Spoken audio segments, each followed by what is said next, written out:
homecoming game between the Burrell Buccaneers and their 1-2 record against your North Catholic Trojans, who start the season at 3-0.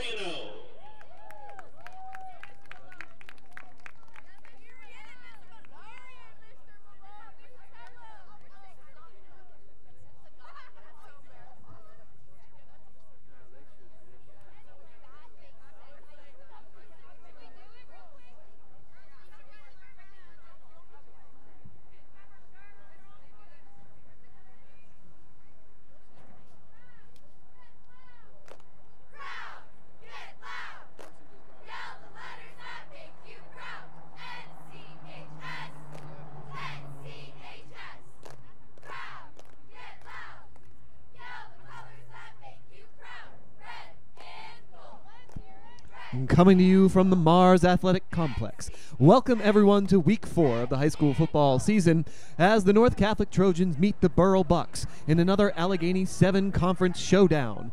The Trojans enter tonight's game with a 3-0 record, that's overall and in conference, while the Bucks come in at 1-2, 1-1 in conference. It's the North Catholic Trojans and the Burrell Bucks. Coming up next, right here on North Catholic Sports Network. And we'll be back with some pregame announcements after the band plays the alma mater and the national anthem.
Ladies and gentlemen, the North Catholic Trojans would like to pay tribute tonight to the eyes of the Trojans, Mr. John Evans.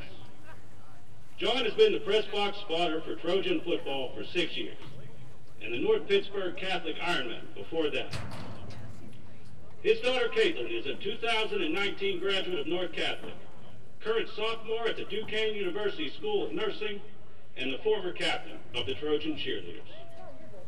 His son Ed is currently a junior at North Catholic and a member of the boys soccer team.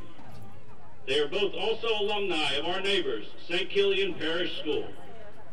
Together with his wife Tara, John and the Ewans family have been loyal supporters of North Catholic High School and Trojan athletics.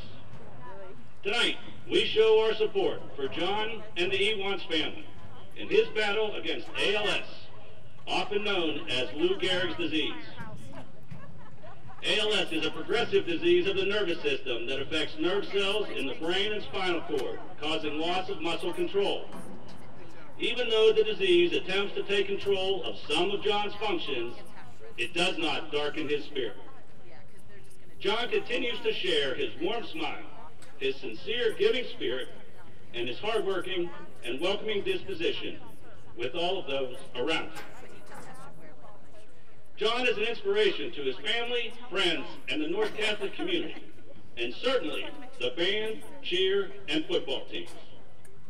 It is our pleasure to join the Ewans family in his fight. A few weeks ago, Ewans' Army was the top earning team in the 2020 Pittsburgh Walk to defeat ALS, raising over $70,000. Which is a true testament to show just how much John means to so many. Tonight, our student athletes wear the Stronger Than ALS logo as they use John's example as a source of inspiration as to how to face the challenges they are met with, no matter how large or small those may be. We are proud to support John, the Ewans family, and all those affected by ALS. Please join our Trojan Army as we join the fight and offer a moment of triumph in honor of our beloved John Ewans.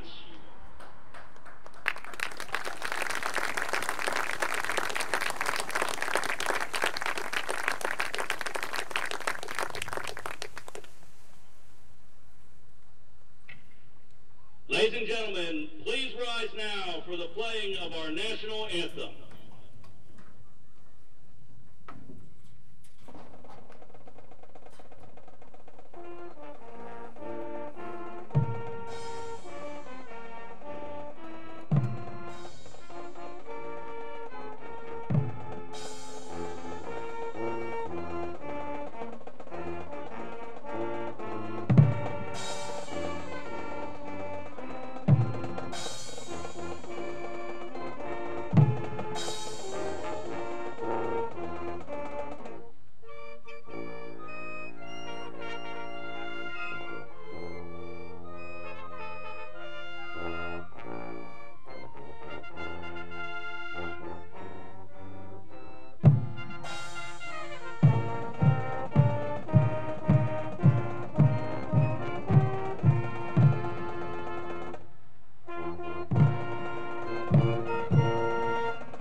And now, the North Catholic alma mater.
Let's hear it for your North Catholic Trojan Marching Band. And please give a warm Trojan welcome to the Buccaneers from Burrell. And welcome back to the Mars Athletic Complex.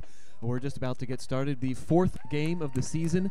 Hello, everyone. I'm Sean Malone. Joined, just walking in the door, Darren Lyles is here for the game. We're coming to you from Mars, PA, as North Catholic and Burrell meet in Week 4 of the season. North Catholic remains unbeaten entering tonight after their win over East Allegheny last Friday, while Burrell lost to Apollo Ridge in non-conference play. In Week 3 at East Allegheny, the Trojans played strong on both sides of the ball. QB Joey Prentice threw for 101 yards and a touchdown, while running back Kyle Topinski added 2 rushing touchdowns, his longest going for 37 yards. On defense, Nick Maher scored on a 30-yard interception return to secure the victory for the Trojans. It's homecoming week here at North Catholic, and the Trojans are looking to cap off an exciting week with another win here at home. Darren, do you think you could give us some keys as to how they can get that win here tonight against the Burrell Buccaneers? I'm looking at the offensive and defensive line again. All year they've been really dominating that point of attack on the offensive and defensive line. I want to see if they can continue to make big holes on offense and shut those running lanes down on defense.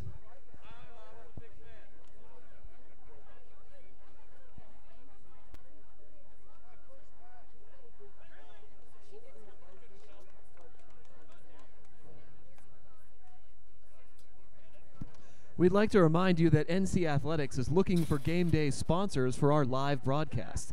If you would like to be an NC Athletics game day sponsor, please contact Brian Miller at bmiller@northcatholic.org.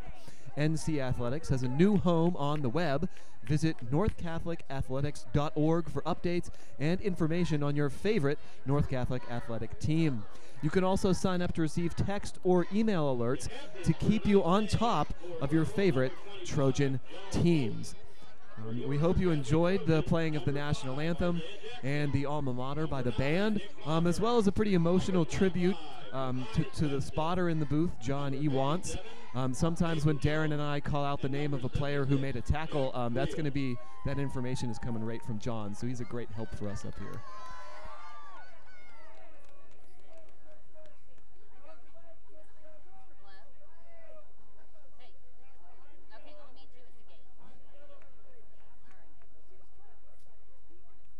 And the captains have shaken hands at midfield. Only one captain from each team meeting at midfield this year.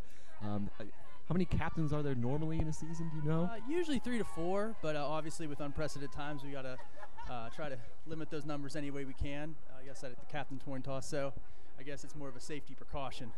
Yeah, and the captain for North Catholic tonight was number 76, one of those linemen that you've talked about who's done so well this year. Senior captain Jack Friel was out there for the coin toss.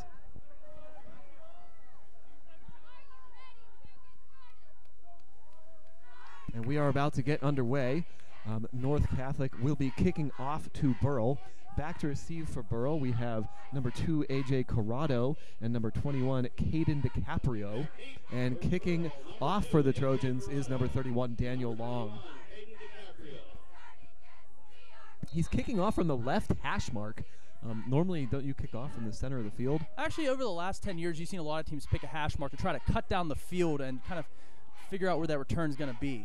The kick hits and just dies on the 25-yard line. It's picked up by Burrell, and they push it forward about 9 yards, and they're going to be at about the 34, the 35-yard line.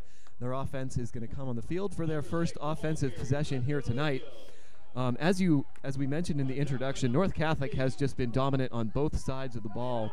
They've only allowed 27 points over 3 games for an average of 9 points per game, while at the same time scoring 47 points per game. So we'll see if they can keep that roll going here. Quarterback for Burrell tonight is going to be Alex Arledge, number 8, a 6'3" senior. And he's going to hand it off to DiCaprio. DiCaprio runs to his left, and he's not going to get back to the line of scrimmage. He's going to be taken down for a 2 or 3 yard loss on the first play from scrimmage, and North Catholic continues its excellent run defense, Darren. That started all right up front with number 31, Daniel Long. Takes on the pulling lineman, kind of makes the running back take his angle on the run, let the rest of the North Catholic defense swarm to the ball. Yeah, a swarm is a great word to use there. There was 4 or 5 North Catholic players in the tackle.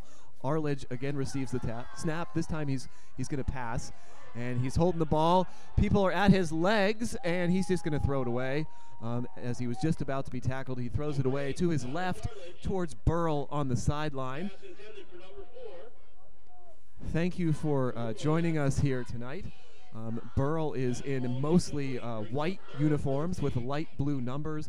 North Catholic in its home reds with yellow pants and yellow numbers.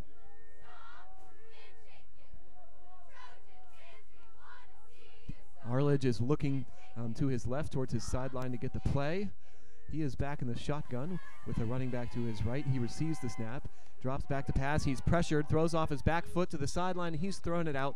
He's just throwing it away again, trying to avoid any turnovers. That's going to bring up 4th down and a punting situation for Burrell. I really like that defensive series. On 2nd down, you had more of a throwaway due to the coverage just being tight and not having a good person to throw to. On this 3rd down, you saw the pressure causing an early throwaway. Yeah, that's a great point about the differences between those 2 throwaways. One, as you mentioned, was much longer, probably because of coverage, and the second one was because of pressure. The punt is very low. Bounces at the 40. It's picked up by Jackson. Jackson running to his left. He's got a lot of room. He turns the corner. He's at the 50. And he gets tripped up and falls inside the 40-yard line. There is a flag, though. We'll see if that makes improves the Trojans' field position or pushes them back on the other side of midfield.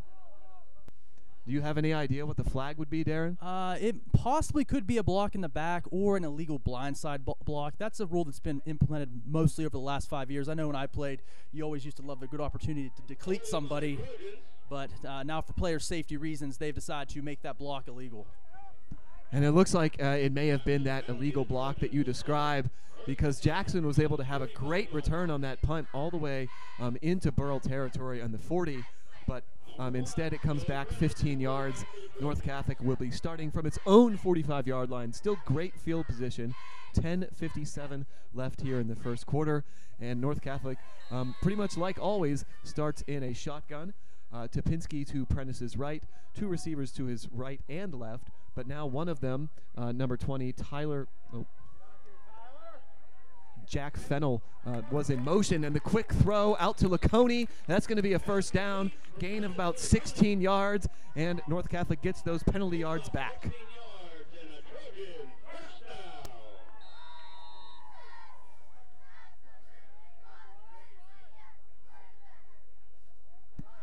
And that is Daniel Long in the backfield. He's going to be the starting running back tonight. He is to Prentice's right. Ball on the, looks like, 38-yard line of Burrell. Prentice backs pass, goes deep down the sideline. It is caught. And is he in? Yes, he is. Nick Maher with the touchdown. That's a 38-yard touchdown. North Catholic strikes quickly. Beautiful over-the-shoulder catch. That's the one thing I love about this North Catholic offense. Everyone knows they could run the ball, so people start cheating up, and they are not afraid to take a shot down the field. Beautiful execution on the long streak pass.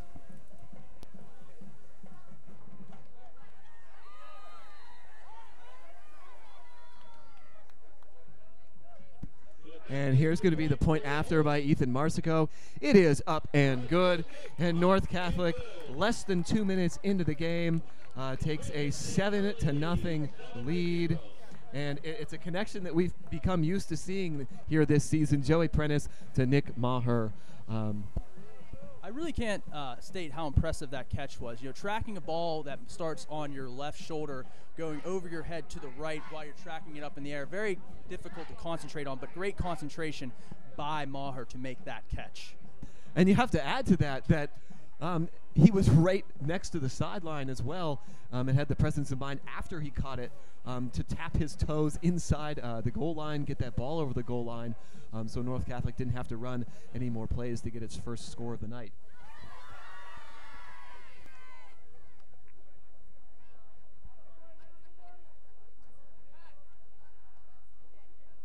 Number 31, Daniel Long to kick off for the Trojans. Back deep for the Buccaneers, number 2, A.J. Corrado, and number 21, Caden DiCaprio.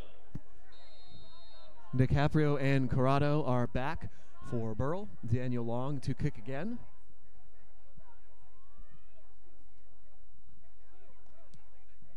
And he kicks it off. It's going to land at about the 20-yard line, bounce off the legs of the Burrell Turner. They pick it up, and he's going to be met by several Trojans at the 25-yard line. So Burrell will start its second offensive possession on the 25-yard line after gaining -3 yards on its first offensive possession. So much like the first game that we did together, Darren, the opposing team gets negative yards on its first possession, and North Catholic responds pretty quickly with the touchdown drive. You can't have a better start than that. You know, holding the opponents no yards, touchdown on the first drive. That's what every coach dreams about. Arledge, much like Prentice for the Trojans, is back in the shotgun. He's got a running back to his left, a receiver to his left who's coming in motion. He fakes the ball to that receiver, hands it to the running back, who bursts up the middle for only about 1 yard before he's met by several Trojans. Down by number 25, Matthias Benson, and number 42, Seamus Straub. Pickup of 1 on the play brings up 2nd and 9 for the Buccaneers. Tackle made by Benson and Straub, so a linebacker and a defensive lineman. Oh no, looks like 2 linebackers, I'm sorry, combining to make that tackle. 2nd and 9 with 9:45 left in the first quarter.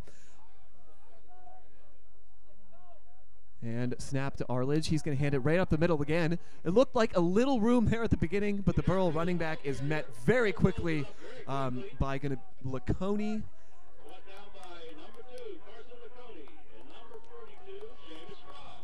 Laconi came from his safety position, cornerback position, and Straub again, linebacker on the tackle.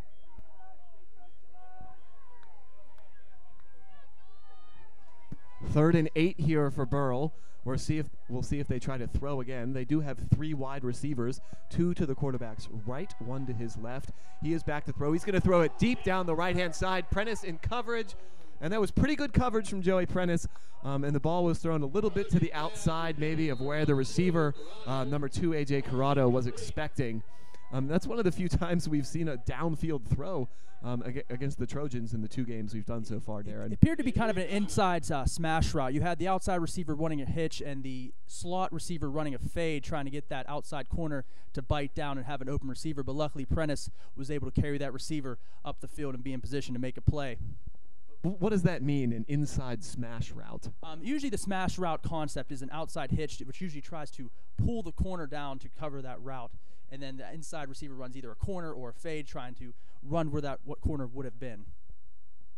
Well, nice job by the Trojans to sniff that out. And it's going to be 4th and 8 for Burrell when play resumes with 8:57 left in the first quarter. But we do have an injured Burrell Buccaneer down on the field. And as usual in these situations, all the players on both teams have taken a knee out of hope that this player is going to be able to get up off the field under his own power. We'll get the number to you as soon as we can. And 75 for Burrell has gotten up. That's going to be Gavin Thompson. Nice to see him get up again on his own power and walk off the field. And we will resume play here shortly. It's a punting situation for Burrell. They're going to be punting the ball from their own 30-yard line. And Jackson and Fennell are back to receive. I'd like maybe to see Fennell get a chance to show what he can do here. He was impressive in the 4th quarter 2 weeks ago against Valley. I said that sometimes you show coaches you deserve an opportunity, and Fennell kind of did that, and that's probably why he's back there right now. That punt is almost blocked. Again, it's really low. Fennell's going to pick it up. He's running first to his right, then cuts up the middle and gets a good about 14 or 15 yards.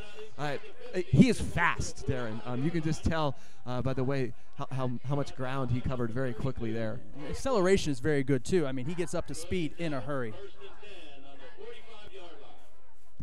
So North Catholic, as has been a theme this year, great starting field position, this time on the 45 of Burrell. And they are going to look towards their sideline with those cards being held up. We can see a cobra and a raven, but presumably on the other side of the card is going to be something different. Prentice back by himself in the shotgun, 3 receivers to his left, a tight end and 1 receiver to his right. It's to Benson, the tight end who crossed from right to left, and he's going to get a nice chunk of yardage on a first down, about 6 yards to the 41-yard line. Really like that play design. Benson lines up as a wing on the right side, comes across behind the line of scrimmage, kind of slips behind the lineman for that nice easy dump off for a nice gain. And that's 3 consecutive passes on the first 3 plays for North Catholic, despite that great rushing attack. Unlike Valley, Burrell did not jump offside there as Prentice tried to draw them off. Long goes to Prentice's left in the backfield, 3 receivers to his right, and Maziar's to his left, also split out wide. It looks like Prentice is looking left. Maziar stops, comes back, gets the ball, and he almost breaks the tackle, and he might have been into the end zone if he had. But that's a first down for North Catholic, and another quick-hitting passing play. The Trojans doing it through the air so far in the first quarter. That play good for a Trojan. First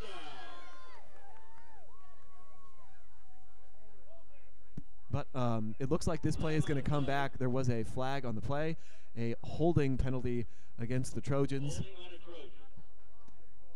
So instead of a first down, it is now going to be probably 2nd and 12. The ball is pushed back. 2nd and 13. Second and 13, I think, from the 48-yard line. Ball snapped back to Prentice. He rolls to his right, looking downfield. He steps up. He throws it long. Jackson can't quite catch up with it, and he had a little bit of room.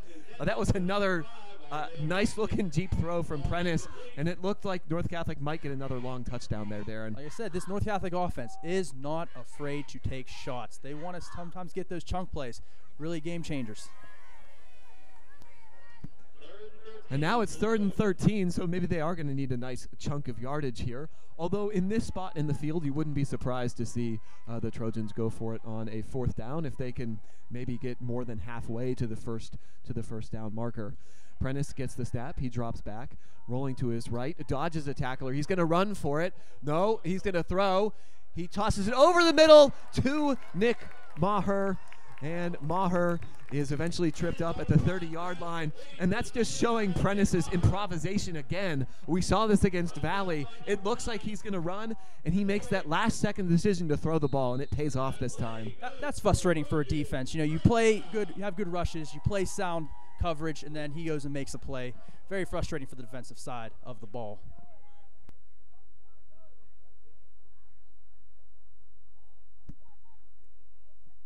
.7:05 left here in the first quarter.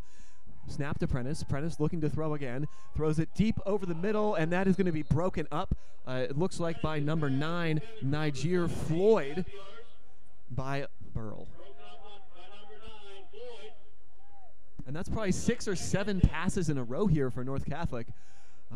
Why do you think they're starting the game with so many consecutive passes, Darren? Could be something they saw in film study this week. Maybe they think they could exploit Burrell through the air. Maybe due to an injury, they have to kind of change up their strategy, but it seems to be working so far. Yeah, Kyle Topinski, the normal starting running back, is not there in the backfield, although as we've seen, Long and Fennell have done a great job. And here is Long. He gets the ball, cuts up the field, gains a nice chunk of yardage. He's going to be down to about the 26-yard line. That's going to be a gain of 6 yards and sets up a very manageable 3rd and 4. You've got a lot of options here if you're North Catholic. Pickup of 7 on the play brings up 3rd and 3 from the 25-yard line.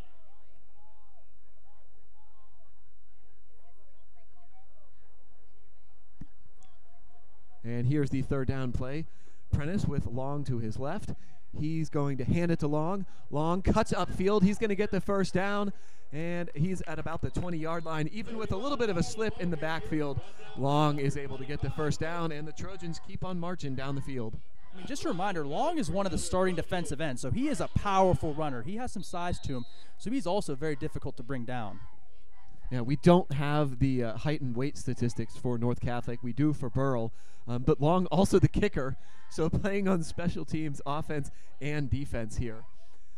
Prentice, 3 receivers to his left. Long in the backfield, 1 to his right. Prentice is going to throw. That was a nicely run route by Maher again, and he dances around his defender and runs down just short of the end zone at about the 1-yard line. That just looked like a simple play meant to get a 1st down, and Maher almost turned it into another touchdown. Maher is a polished receiver. You might not notice it, but that initial turn after the catch is such a big point for getting those extra yardage. So you can see Maher very smooth after the catch, transitioning into himself into a runner. And now the Trojans knocking on the door again, hoping to punch this one in for another touchdown. Prentice is under center, and he sneaks it in. Maybe that going under center was an indication that it was going to be a sneak because Prentice never lines up under center, and that's going to be another Trojans touchdown. If you notice, he kind of set it up that he was looking like he was going to set up in the shotgun, then kind of moseyed on up behind center. So they really didn't have a true set that knowing he was going to line up there. So that might have actually took him a little bit by surprise.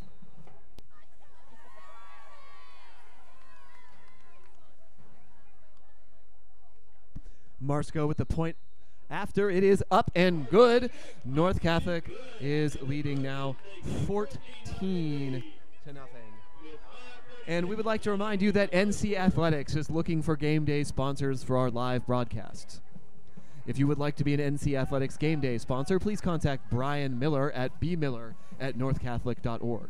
NC Athletics has a new home on the web. Visit northcatholicathletics.org for updates and information on your favorite NC Athletic team. You can also sign up to receive text or email alerts to keep you on top of your favorite Trojan teams.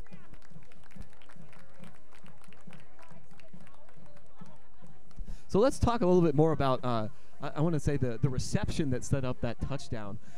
How does he get so open very quickly within 10 yards, Darren? Did you see anything? There's a lot of nuances to route running. And like I said, Nick Maher is a polished receiver. I mean, there's some guys who just win their matchups with speed and athletic ability, and some guys that have the technique, the use of using their cuts to get themselves open. And Nick Maher knows how to use his cuts to get himself open. So 14-0 North Catholic, 5:36 left to go in the first quarter. Long boots it away. It's going to be caught out of the air this time by Corrado, but he drops it, and that's not going to be good news for him. He is met immediately by 4 or 5 Trojans just as he crosses the 20-yard line, maybe to about the 22. And Burrell, again, their starting field position so far in their 3 drives has been below their own 30-yard line, where North Catholic has averaged a midfield starting position in their first 2 drives. So North Catholic winning so far offensively, defensively, and on special teams.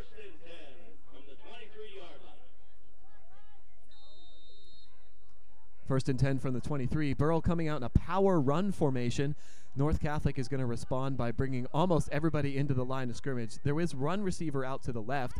It's going to be given to the deep back, and he is met by Straub again, and Straub is having a great first quarter, Darren. Yeah, he seems to be all over the field, really coming downhill and making those plays in the running game. And I guess we should probably say that freeing him up to make those tackles are going to be your defensive linemen who are occupying the blocks and giving Straub some holes to shoot through and make those tackles as quickly as he has been. It is 2nd and 8 with 5 minutes to go here in the first quarter. Burrell's going to keep that power formation. The quarterback under center, 3 backs in the field behind him, only 1 receiver to the left. Given to the deep back again, and he is met, and there's a fumble. Who has it? North Catholic is running off the field excitedly, pointing like they have it, and they do. A turnover, and North Catholic's defense making it very hard on Burrell here in the first quarter. Seems that teams that use that Maryland eye against North Catholic don't find a whole lot of success. I'm assuming that Burrell didn't watch the film of the North Catholic game versus Valley, who also tried to use the Maryland eye. Yeah, or they'd started the game in shotgun and just not had much success, and they wanted to try something different, but that really had even less success than the first 2 possessions for Burrell, as it resulted in a turnover. And so North Catholic almost in the red zone again on Burrell's 25-yard line after the turnover with 4:41 left in the first quarter, already up 14-0. North Catholic is just turning in another stellar first quarter. Pierce Corey this time is going to start in the backfield, maybe giving Daniel Long a little bit of a rest. He's to Prentice's right. Prentice is going to look to throw, though. He's back there in the pocket. He throws deep down the right-hand side. That's going to be well out of bounds. And we're going to have a 2nd and 10 attended for, it looks like, Nick Maher again. Prentice's pass intended for number 9, Maher. All's incomplete. Brings up 2nd and 10. And that is just another example, Darren, of what you really like about this team, that they're not afraid to take shots at the end zone or deep down the field at any time. This time, Prentice fakes the handoff and has a huge hole running up the middle, inside the 10-5, touchdown, Joey Prentice. That's going to be a 25-yard touchdown run for Prentice. Wow. And North Catholic is off to a great start. What a beautiful ball fake by Prentice. He really sold that handoff. The defense bites down, opens up a huge hole for him. That's some great quarterback play right there. In to attempt the extra point. Corey the holder. Trail the snap. And Marsico for his 3rd extra point in the first quarter. It is up, and it is good. 21-0 North Catholic. And we still have 4:28 left to play here in the first quarter. And that was just a beautiful run by Prentice. There was only 2 or 3 people, it seemed, on the side of the field that he was running to, and I think that's just a testament to the ball fake that you described. What is Prentice looking at when he decides to keep the ball versus, in that case, he would have handed it off to Pierce Corey? Usually you read the last man on the defensive line. You read that end. That man is left unblocked. So if he decides to chase what would be the running back carrying the ball, you pull it and then take off for a run. And we've seen North Catholic have so much success with that play this year. If you're on Burrell's side, what can they do to try and defend that? What should that last man on the defensive line do?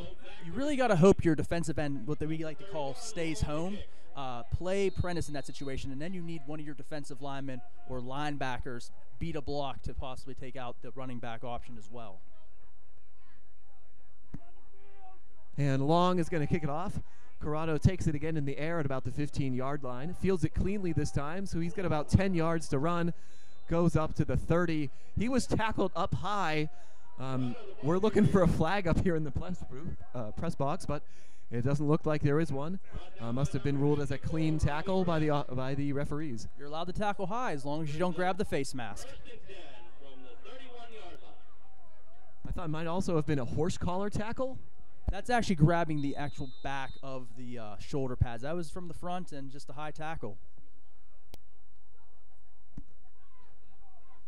So Burrell's going to start their fourth offensive possession just over their own 30-yard line.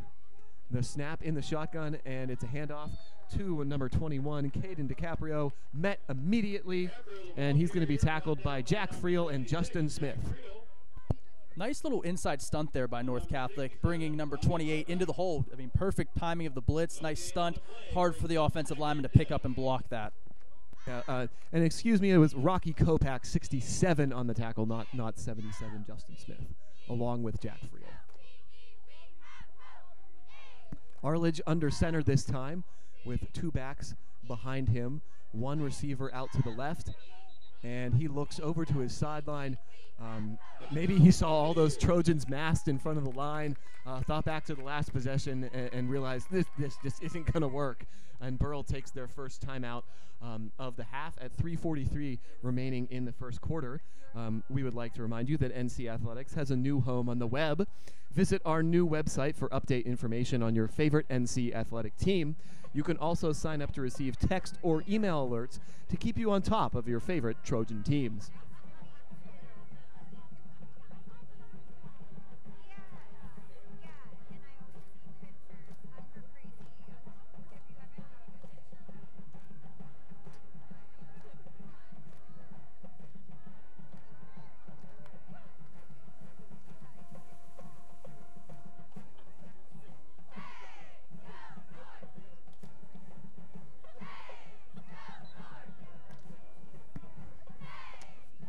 And after the timeout, the teams are back on the field.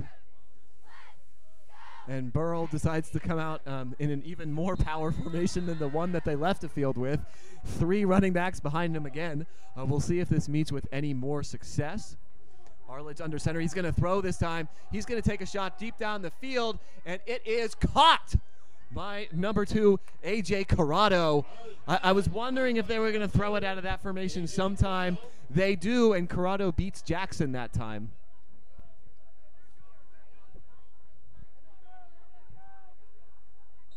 And Jackson is normally such an excellent corner. That was a really well-thrown ball from Arledge, and now they're in that same formation. This time, though, they do hand it off, and almost tackled in the backfield is the running back, but he's able to slip away from Maher and just break the line of scrimmage to set up a 2nd and 10 for Burrell with 3:20 to go in the first quarter. Burrell with its first positive plays here. They've got into North Catholic territory for the first time.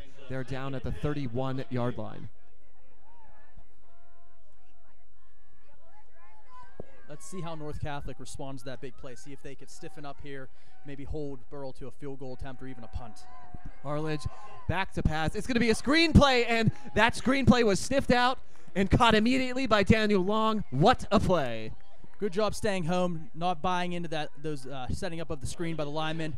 Great play by Daniel Long. Long has, in addition to Seamus Straub, maybe on the defense, had a great game here so far. And Long also had a couple nice carries on offense. A 7-yard loss, 3rd and 17.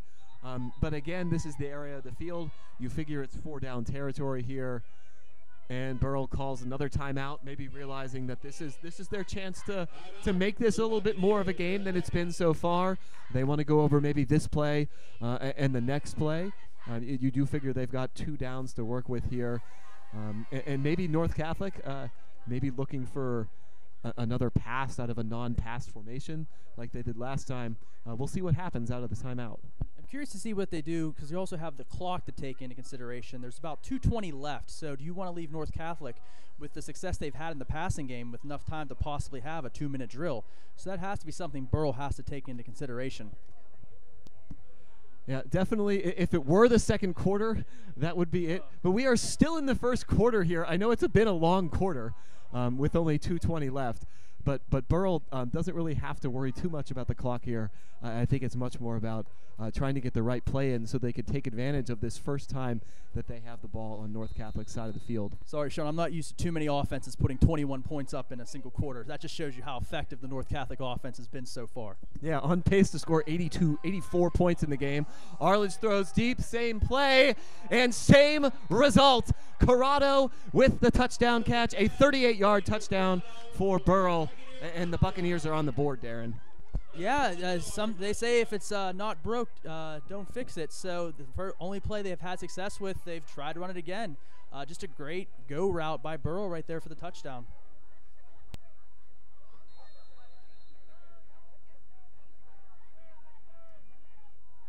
And now that's the second time that play has worked against North Catholic. So as we move forward here in this game, maybe we can pay attention to what the Trojans are going to do to try to combat that. Whether it's bringing a second defender over there, trying to get some sort of defensive pass rush. Burrell is not going to try to kick an extra point. They are going to go for 2 here, and Arledge is going to be in the shotgun. He looks over to the sideline to get a play. 2-point conversion, trying to make it 21-8. He's going to throw it. He's looking back. He throws it out to the flat. There is no one out there. And the running back, number 21, Caden DiCaprio, is going to get into the end zone. And it's a successful 2-point conversion.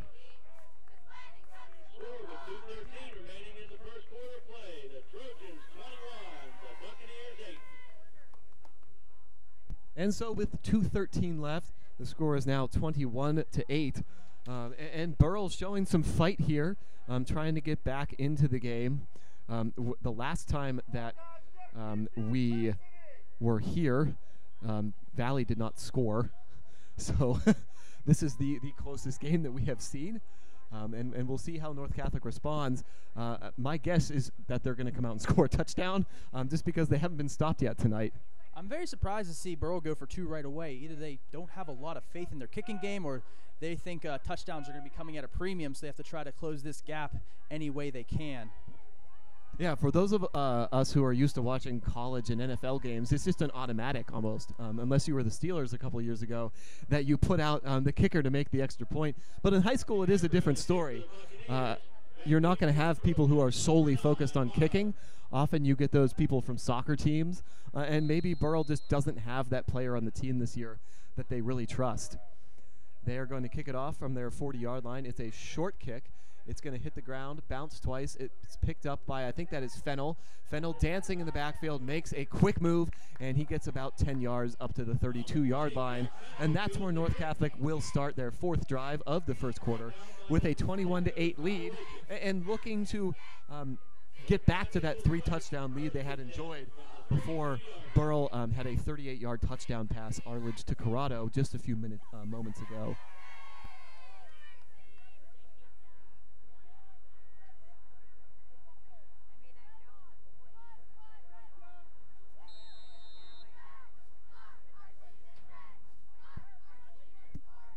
So Prentice sets up about 4 yards behind the line of scrimmage.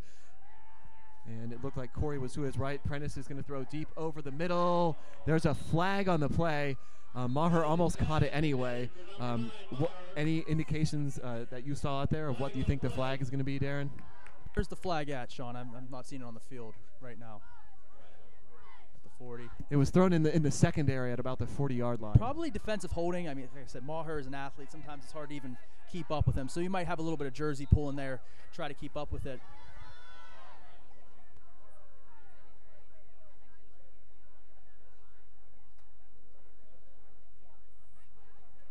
So the penalty was on Burrell.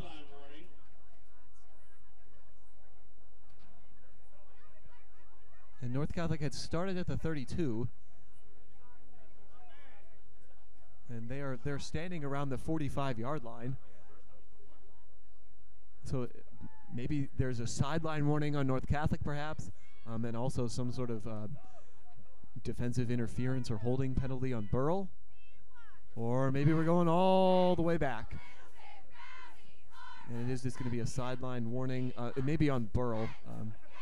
I stand corrected, not on North Catholic.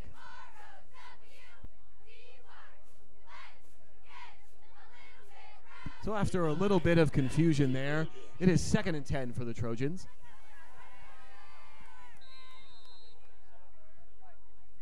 Prentice sets up on his own 26-yard line, receives the snap. He's going to give it to Pierce Corey this time. Corey running up the field. He's got a lot of room. He gets to the sideline and gets all the way into Burrell territory on the 47-yard line. And that's that option play that we saw Prentice score a touchdown on. This time, Corey goes for about 20-some yards. North Catholic actually runs a multitude of option plays. They run speed options, they run read options, they run an inverted veer. That appeared to be the inverted veer where Prentice is reading more for an inside run of himself, but right outside option open for Corey right there. Prentice gets the snap, rolls out to his right, throws over the middle, bounces off the hands of Maher. And probably a rare drop there for Nick Maher. Maybe that was just a bullet pass from Prentice that bounced off his hands. You know, say sometimes the hardest ones are the easiest ones. You lose your concentration. You know, you make a great hard catch on the sideline, one right in your hands. You just so easy, you almost lose focus. Yeah, maybe he was thinking about turning up the field and getting some extra yardage there also. But here is a 2nd down play handed to Daniel Long. He bursts up the middle. He bounces off 2 tacklers, and he falls to the ground, fighting for every yard he can. A 14-yard gain for Daniel Long. Another 1st down for the Trojans, and they're moving right down the field again. Daniel Long is a big, strong young man, and only a sophomore. I can't wait to see how he continues to physically develop over the years. There are some excellent seniors on this team, as we talked about in our broadcast 2 weeks ago, but there's also some outstanding underclassmen. Prentice, the quarterback, is only a junior. Long, one of several good running backs for the Trojans. Kyle Topinski, we've seen Pierce Corey, Jack Fennell was in the game 2 weeks ago. There's just a lot of talent, no matter what class you're talking about here on the North Catholic football team. And there's going to be maybe a false start penalty on North Catholic, a 1st and 15, and we'll see if they can overcome this. Sometimes those false start penalties can be real drive killers.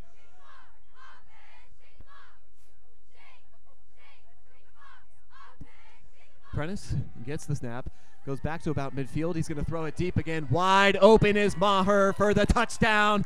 North Catholic gets right back to that 3-touchdown lead, and it is going to be 27-8 right now. What a throw by Prentice. Pressure in his face and delivers a dime right to Maher.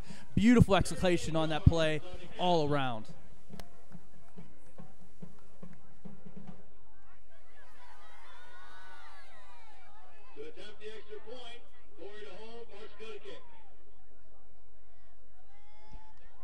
Marsico trying for his 4th extra point of the quarter. It is up and good. Marsico makes it 28-8. And Darren, if you're North Catholic, that was exactly the response that you were looking for. Absolutely. You know, you have a little momentum for Burrell, a couple long plays. You show them how it's done and execute a couple long plays of your own. Great drive, not even rattled by the false start. Come right back. Beautiful long pass play. The Prentice to Maher connection looks great tonight. Yeah, that's true. There are 2 38-yard touchdown passes. All 3 touchdown passes tonight for both Burrell and North Catholic actually have been 38 yards. So that's 2 38-yard touchdown passes to Maher. And then also that nice out route from Maher that got them down to the 1-yard line that led to Prentice's QB sneak for the touchdown. So Prentice and Maher showing Arledge and Corrado that they're up to the task as well.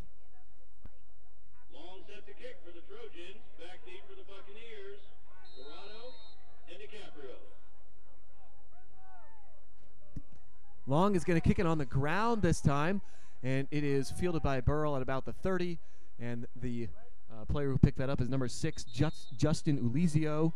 He's met fairly quickly, and he's going to be brought down at the 33 or 34-yard line. And Burrell, we'll see if they can build on the confidence they should have gained on the last possession. where they were able to go down the field with 2 big pass plays that resulted in their first score of the game.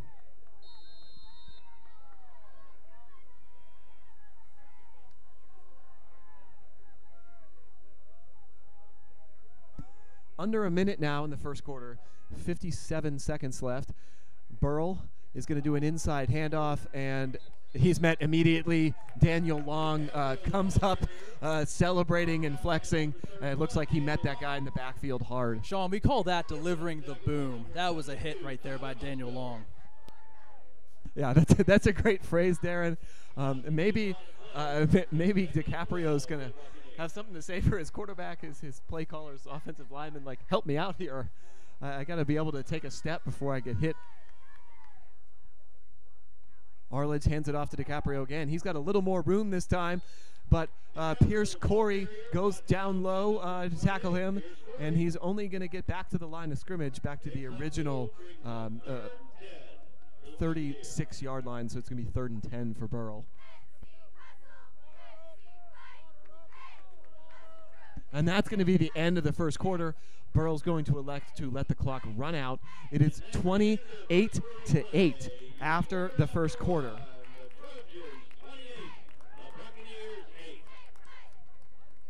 It is homecoming week at North Catholic, and the school spirit shown has been great to see. Here are some pictures from the past few days.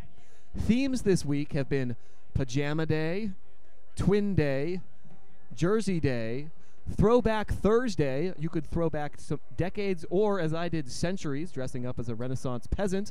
And today was Class Color Day. Tomorrow night will be the homecoming movie, an announcement of the homecoming queen. During halftime, we will announce to you this year's court.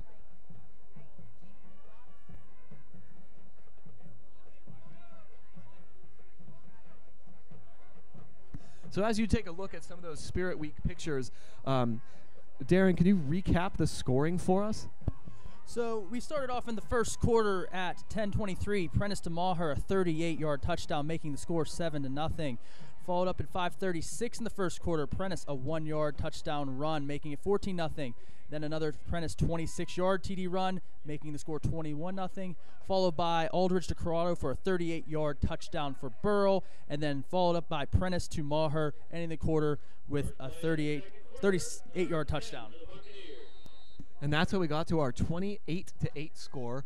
Burrell starting the second quarter on their own 36-yard line. Arledge is going to throw it deep down the field on 3rd and 10. Corrado had a little bit of room. He got behind the defense again, but this time the ball was out of his reach, and you got to figure Burrell will punt here. Corrado, though, continues to look dangerous, Darren. He's what we call sneaky fast. He doesn't jump out on the field off you, but all of a sudden he's just behind the defenders. Just kind of sneaks up on you with that speed.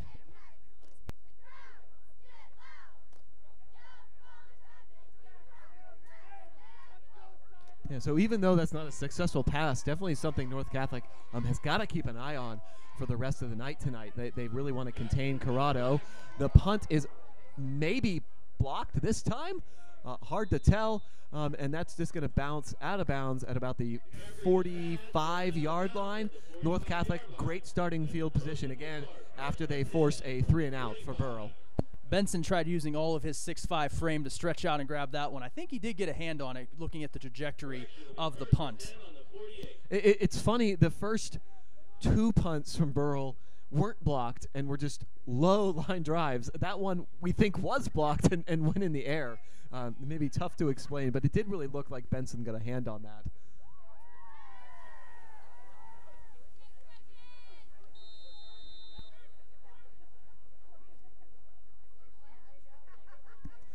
Prentice back in the shotgun as usual. Fennell is in motion. He gets the ball. He's running to the outside. He's caught from behind. A nice tackle by number 32, Cole Clark of Burrell.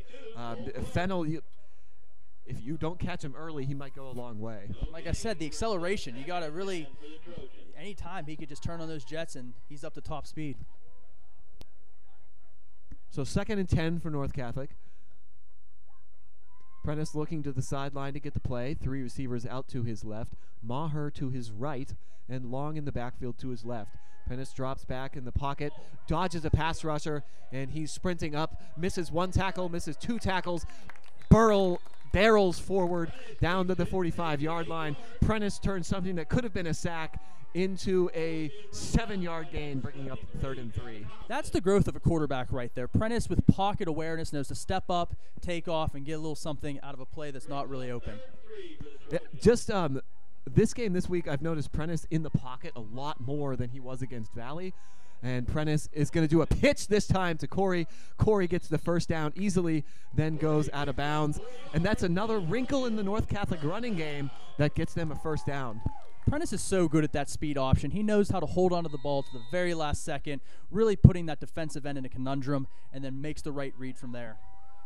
So the speed option would be the option type where you get a longer toss behind you. Yeah, both men run to the same side. You read that defensive end. If he plays the quarterback, you pitch it. If he plays the running back, you keep it. Prentice gets the shotgun snap, rolls out to his right. He's going to throw deep down to his right, and that is Laconey. He's wide open. He walks into the end zone for a touchdown. These North Catholic receivers get so open just all night tonight. It's going to be 34-8 right now. Prentice's 4th touchdown pass of the night. Great route running, and let's not underestimate, he threw that pass on a dime right in Laconey's hands on the run. Great passing accuracy by Prentice right there. That's what you want to see in your quarterback.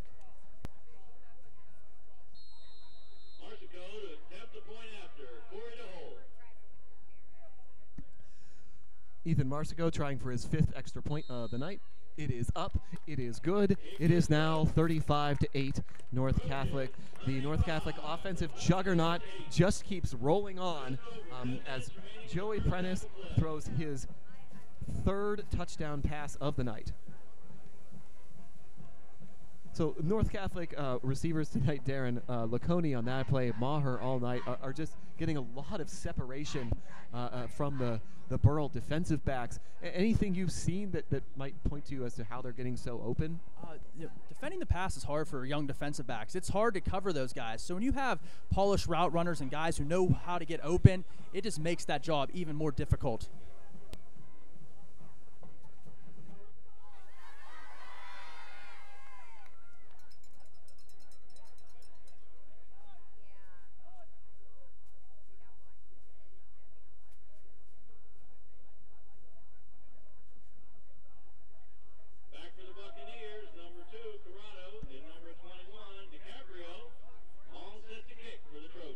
Long, ready to kick for North Catholic. I wonder if he gets tired of kicking off because this is going to be his 6th kick of the night already. He kicks from the right hash mark down the right-hand side of the field. Is it going to stay in? No, it's not. That's going to give Burrell some decent starting position at around the 40-yard line.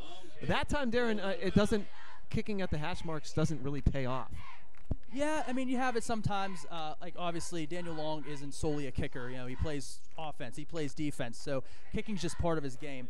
Like I said, at the college game, sometimes the professional game, those guys, that is their only job, is to be a kicker. So they have a little more accuracy.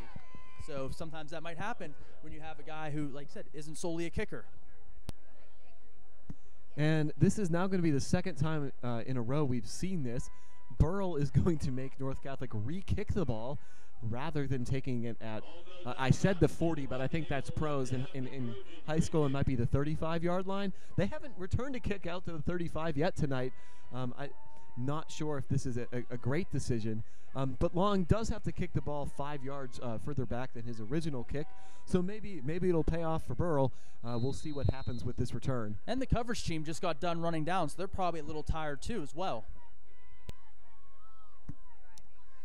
Long this time from the middle of the field, boots it down there to the 20-yard line, picked up by the Burrell running back. And he's got a good burst of speed, gets out over the 40-yard line to the 44-yard line. So that was a good decision for Burrell. They're going to have their best starting field position of the night at the 44-yard line.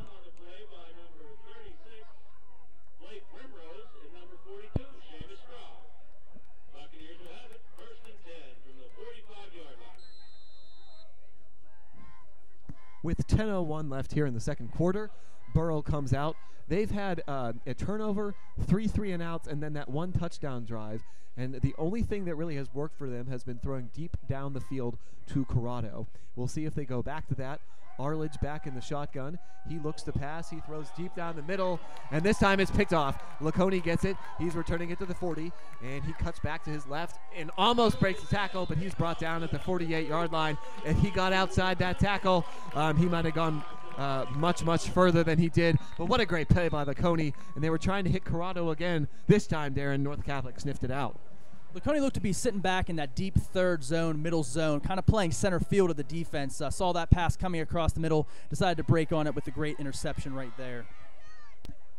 And Burrell's previously successful passing plays were down the sideline, to the sideline, just on one-on-one coverage. That time he did throw deep down the middle with some safety help, and Laconey really just made a great play on that ball. We could tell from up here that it was going to be an interception, or had a great chance to be an interception pretty quickly. So North Catholic making those defensive adjustments against really Burrell's only successful offensive strategies so far tonight. Although there is going to be a penalty on North Catholic that pushes the ball back to the 34-yard line, and that's where they will start. North Catholic up 35-8, on pace to put up over 100 points tonight, but that probably won't happen. But they're just going to keep trying to score as much as possible here, at least in the first half. Prentice gets the snap, going back. It's going to be a screen play. What a catch by Daniel Long. One hand, and then it takes 2 or 3 people to bring him down, but unfortunately it's a 2-yard loss. Sad, a great catch was kind of wasted like that. He might have been better served just letting the ball bounce and just starting out with a 2nd and 10. Do you ever think that players do drop it intentionally? It's got to be so hard because you always want to catch the ball, I would think. It's definitely the mindset to always catch the ball. I mean, it's in the action, it's hard to think like that. Prentice keeps the ball. He has got a lot of room up the middle. He makes the guy miss. He's running down the sideline. He could go all the way this time. He's at the 10-5. Touchdown, Joey Prentice. Wow, what a run by Prentice on another decision to keep the ball in an option. Another beautiful ball fake, but that run is all about Joey Prentice's athleticism. Look how he cuts back, makes running lanes for himself, and accelerates away from the rest of the Burrell defense. Like I said, Joey Prentice isn't just a quarterback. Joey Prentice is an athlete.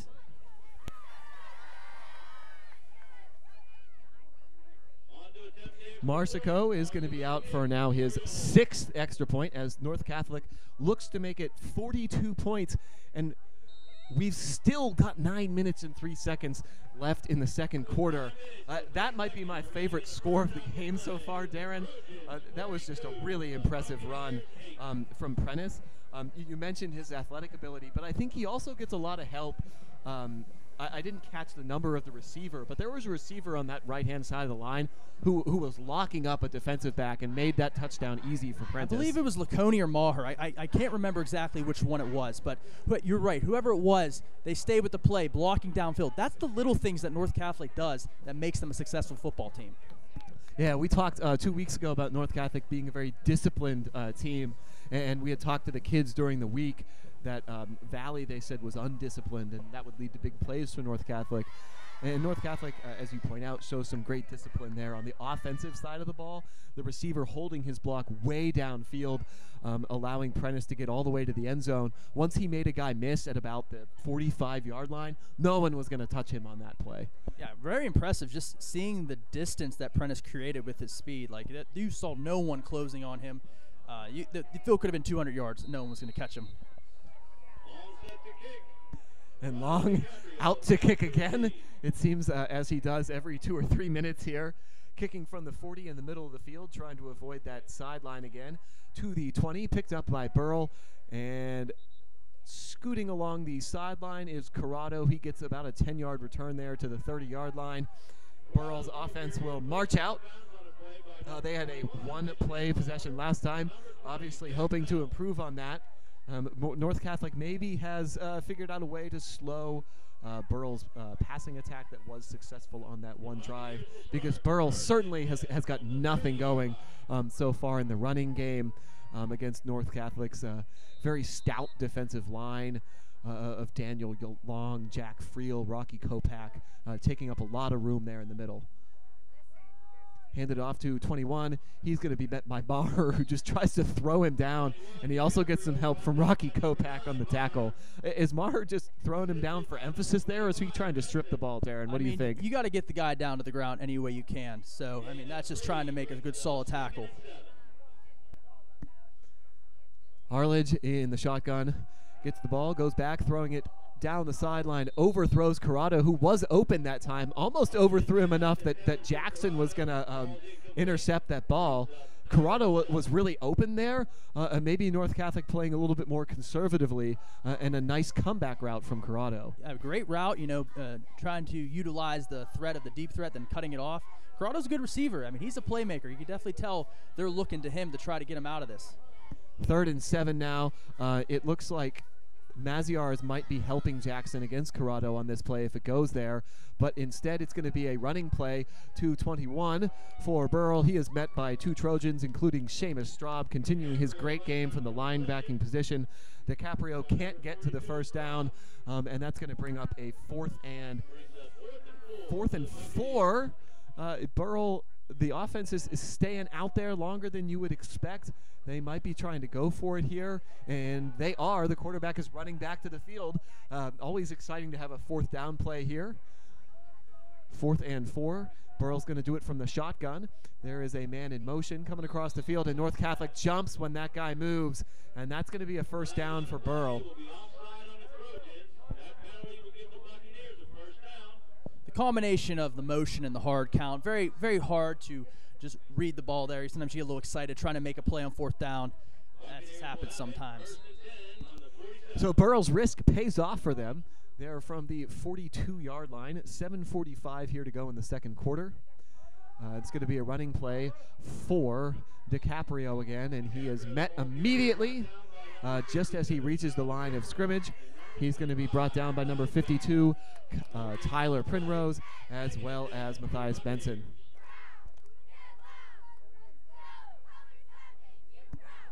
Burrell moving kind of into a hurry-up offense here. 7:20 to go now in the 2nd quarter. Shotgun.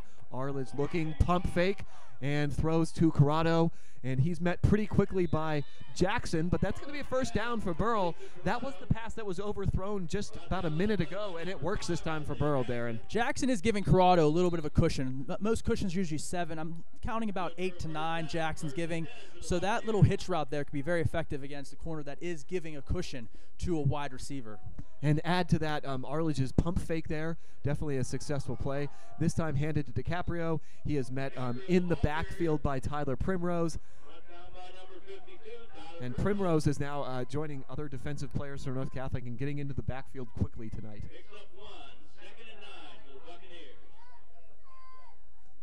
2nd and 9 for Burrell. 2 receivers to the right, 1 to the left. Arledge back in the shotgun, steps up in the pocket. He's going to look to run now. He's got some room, and he slides at about the 42-yard line. Doesn't want to see, maybe doesn't want to get hit there. They're looking for Corrado on that hitch route again, but Corrado slipped on the brakes, so I think that was pretty much the only person they were targeting. That's why they decided to just tuck it and run. And they did get a few positive yards out of that. A manageable 3rd and 5 here for Burrell as they're on North Catholic's 41-yard line. Arledge back. He's going to throw deep down the field again. It is Corrado, but this time he is double-teamed by Laconey and Jackson, and it's going to fall to the ground. Great double coverage there. North Catholic continuing to make those adjustments, trying to get 2 people on Corrado if he's going down the field. Yeah, Burrell putting Corrado in the slot, trying to give him a different matchup to try to see if he could capitalize on that.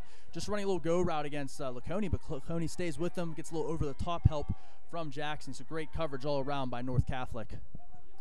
So Burrell on their own side of the field goes for it on 4th and 4. And then when they cross midfield and it's 4th and 5, they don't go for it. A little bit of a head scratcher for me, but Burrell is going to punt it away. Maybe they want to pin North Catholic deep. Maybe they've got a good punter, and then they're going to let their defense try to make a play. DiCaprio, the running back, punts it. It's going to be a line drive punt. It's going to get a nice roll, though. No North Catholic player is going to want to touch that. It's picked up by a Burrell player who runs into the end zone, but no North Catholic player touched that ball. So North Catholic's going to get the ball at about the 14 or 15 yard line. There's a Burrell player raising his arms in the touchdown signal, but I'm pretty sure that is not going to be a touchdown for Burrell.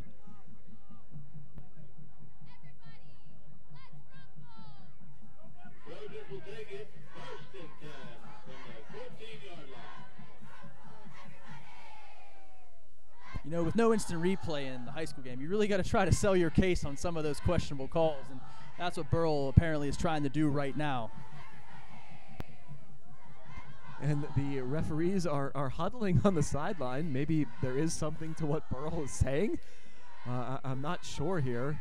It really didn't look like it was touched from up here, but we're probably like 120 yards away from the play. So if somebody nicked the ball and it didn't really change its trajectory, we probably really couldn't see it from up here in the booth.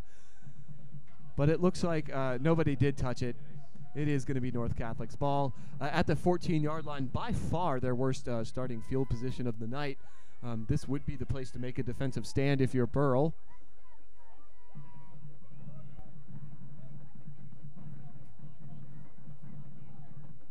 And now, for some reason, the ball's on the 19-yard line. A 5-yard penalty, presumably against Burrell. For what, I don't know. Could it be excessive celebration? Or possibly someone touched it further upfield, and that's why they decided to place the ball there.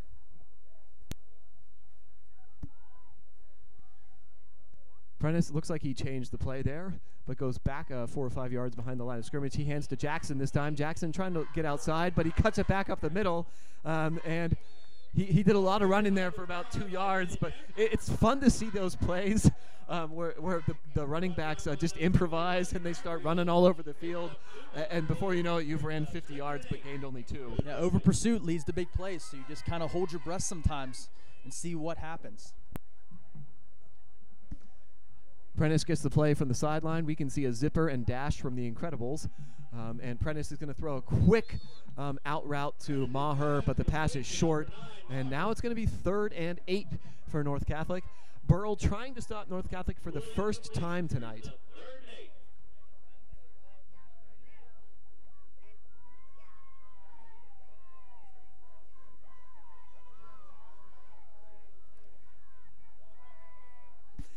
So here on a 3rd and 8, we've got Jackson in the backfield still to Prentice's right, Maher out to his right, a tight end and 2 wide receivers to his left.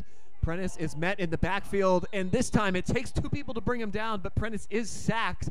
The first time I can remember having that having happened this season.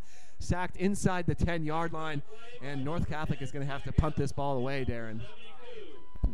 Double move by Maher going down the sideline. That pump fake was to set it up, and if you see up here in the booth, you'll see Maher running free, just a little bit more protection, and you might have an 80-yard touchdown right there. So North Catholic, as we've talked about all night, maybe going for the big hitter there, even though it was 3rd and 8. And that time Burrell gets to Prentice, and North Catholic is going to have to punt the ball away. A really spread out formation here for North Catholic, and they do snap it all the way back. Maher punts it out from his own end zone, and it's going to get to about the 40-yard line. That's Maher again, as you mentioned, he's a great athlete, showing off his athleticism.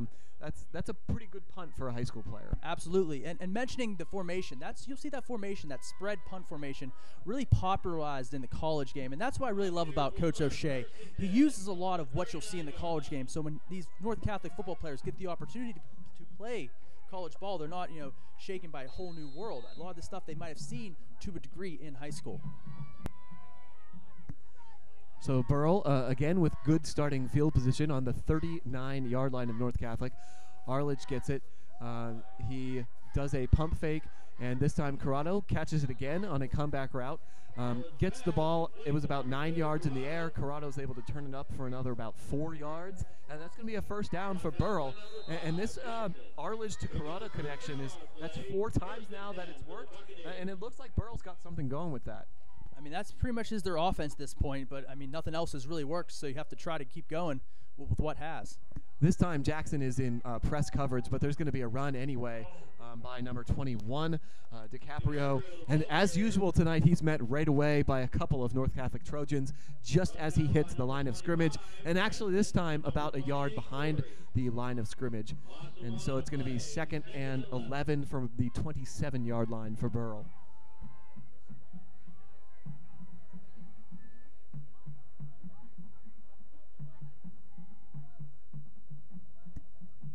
Arledge in the shotgun, hands it to DiCaprio again. He has a little bit more room than normal this time, spinning and fighting for a few yards.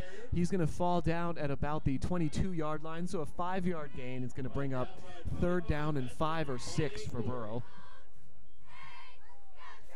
And they've got a hurry-up offense. They're going to snap the ball quickly, get in formation here. Arledge actually trying to draw North Catholic offside. They don't fall for it this time. Let's see, Corrado's in the slot. And Corrado is bumped at the line of scrimmage by Pierce Corey, and Corey intercepts it, but there was a flag down early, and I think Corey took his bump coverage a little bit too far. I think this interception is not going to happen. It's going to be a penalty on Corey, but we'll see what happens. I mean, that coverage would have made Mel Blunt proud in the mid-'70s, but sadly you can't play defense like that anymore. Yeah, that's a great point, Darren.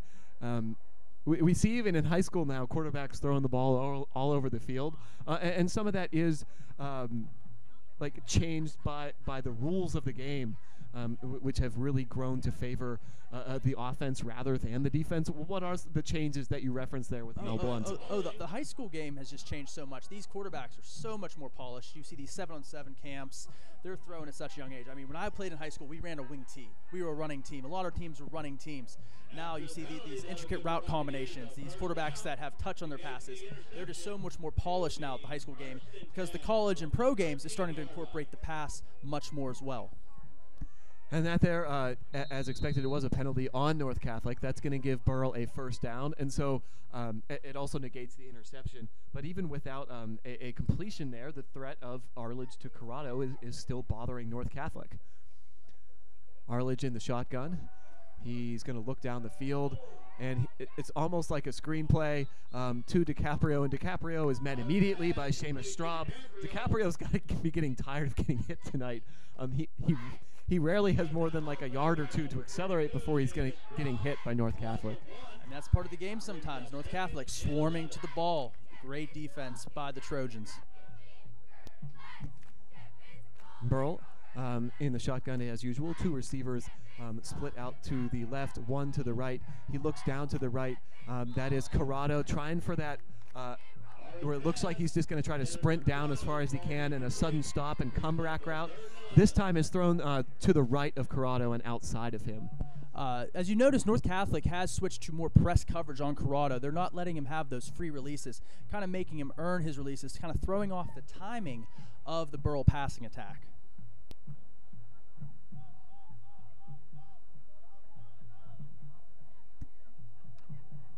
We have a 3rd and 11 here for Burrell. They're threatening to score. Arledge has it. This time it was a crossing route, and it bounces off of Corrado's hands, almost picked off. They're really looking for Corrado on every play. It's pretty incredible.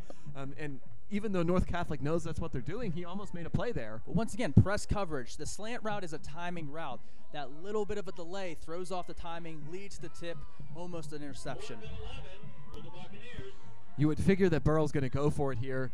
If they didn't have a kicker they trusted for the extra point, they're not going to have a kicker that they trust for what could be a 30-yard field goal. North Catholic is going to call a timeout, make sure that they are prepared for maybe not a too important of a play since the score is 42-8, but in these situations, this is probably a good practice pressure situation for North Catholic. None of their games have been very close this year. The closest margin of victory, the 21-point victory over East Allegheny last week. So when you get in a situation like this, I bet Coach O'Shea really wants to emphasize these 4th down situations that could be important later on in the year in bigger games or in the playoffs. And on the Burrell side of things, I mean, you're down 42-8. A field goal doesn't help you at all. I mean, if you score another touchdown, another 2-point conversion, still a large gap, but it's conceivably possible you could come back. You kick a field goal, you're not really trying to win at this point. Yeah, that's an excellent point. You probably shouldn't be kicking field goals when you're down by 36 points or 34 points. Sorry about that. And there's still a decent amount of time left in this game. We are only in the first half. There's 2 minutes and 26 seconds left here in the second quarter.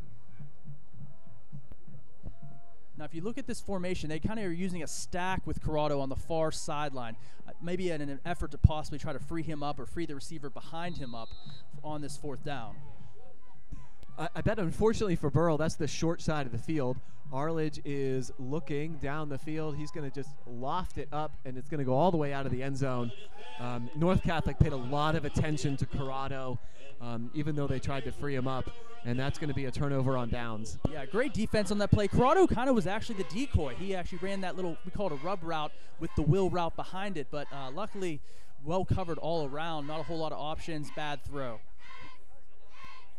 I was wondering, actually, as we were going into that timeout, when we would see Burrell target someone other than Corrado, and they chose that fourth down play to do it. And I think the attention to detail again from North Catholic, being disciplined, they know that they've got to pay a lot of attention to Corrado, but that you can't ignore the other players in the field, and they did a nice job of it there in that play. So North Catholic has the ball here. Prentice in the shotgun. Gets the snap, hands off to, I couldn't tell who the running back was, but he was met immediately in the backfield. Burrell starting to pick things up on defense after North Catholic scored on their first 6 possessions. Looked like it possibly could have been a face mask there, but I guess not. Don't see any flags.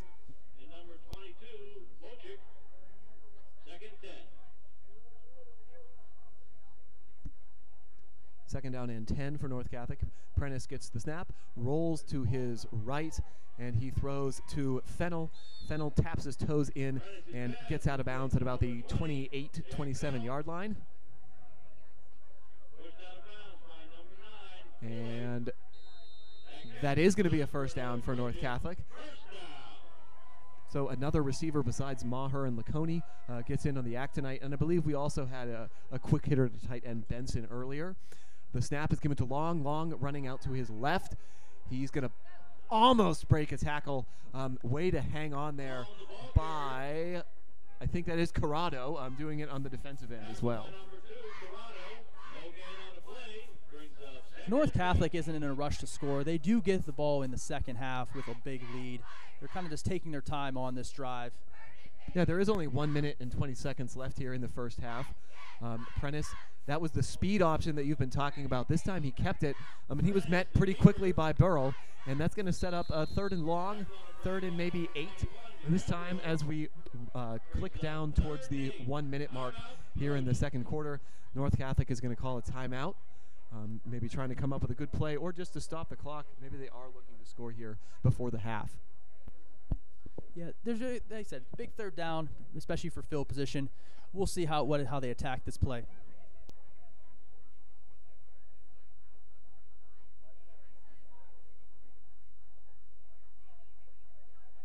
I'm curious to see also how Burrell will defend this play. Maher has been tearing him up. Will they pay extra attention to him? I mean, there's lots of options for Prentice with this receiving core. I'm curious to see how Burrell will approach this down.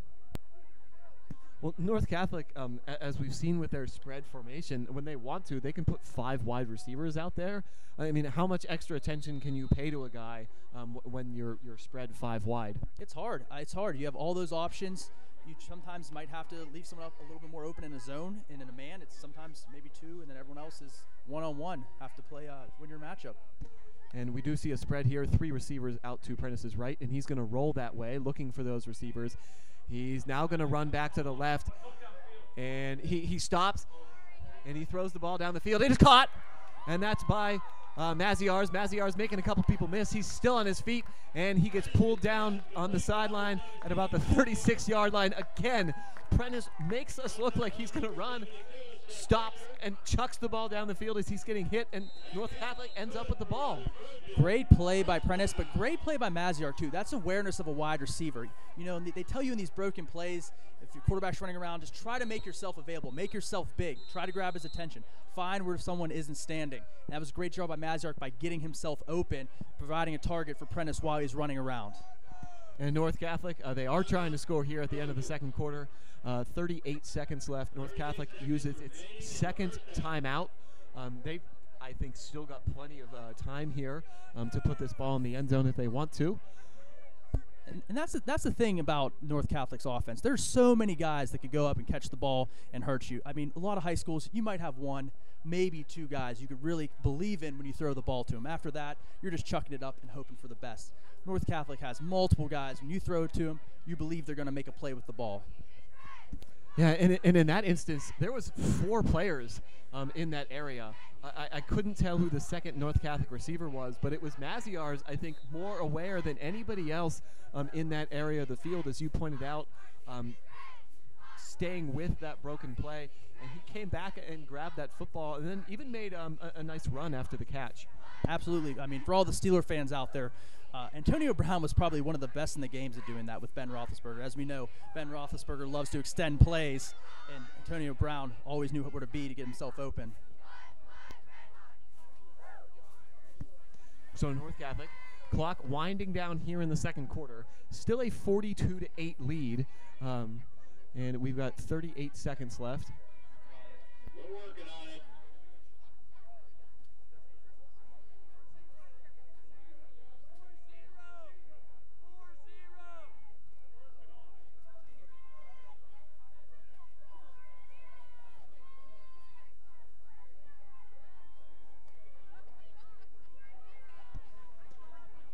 So there's actually 40 seconds left on the clock.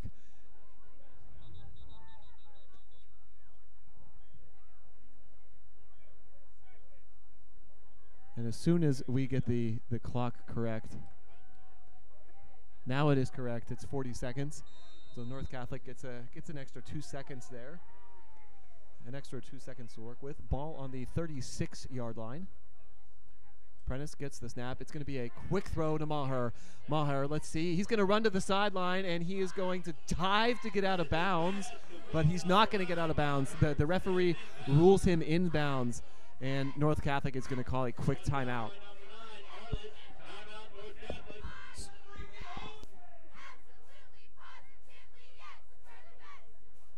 A lot of North Catholic players there on the sideline, maybe a little upset that he was not ruled out of bounds. Darren, do you know what is the official looking for there, making the inbounds versus out-of-bounds determination? Because it's important. Out-of-bounds stops the clock. I believe it's the ball. So if the ball crosses the planes out of bounds, it should be ruled out of bounds and a stoppage in time. Yeah, so from up here, you could see Maher trying as hard as he could to dive towards the sideline and get that ball set on the sideline.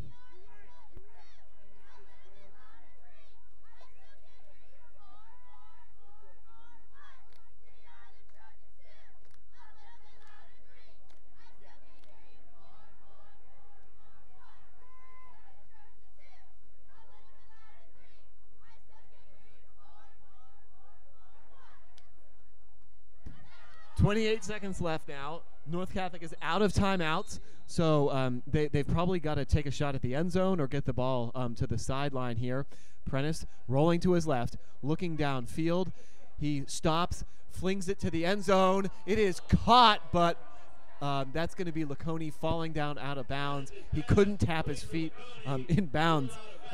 You never know what's going to happen when Prentice throws it up at the last second. That was almost another incredible touchdown pass, Darren. Great effort by Lacconi, trying the toe tap, just slightly missing it by a couple of inches. So we have 19 seconds left. Second down and 10. North Catholic's probably got 2 more shots at the end zone here, unless they maybe want to take a quick hitter. Prentice, this time he's going to throw to Maher quickly, but that's a nice tackle by Burrell's number 9, I think, Niger Floyd. No more timeouts for North Catholic. 5 seconds left now. They do get a snap, and they kill the ball with 3 seconds left. They are going to get a chance to have another play here. Normally you see that done under center.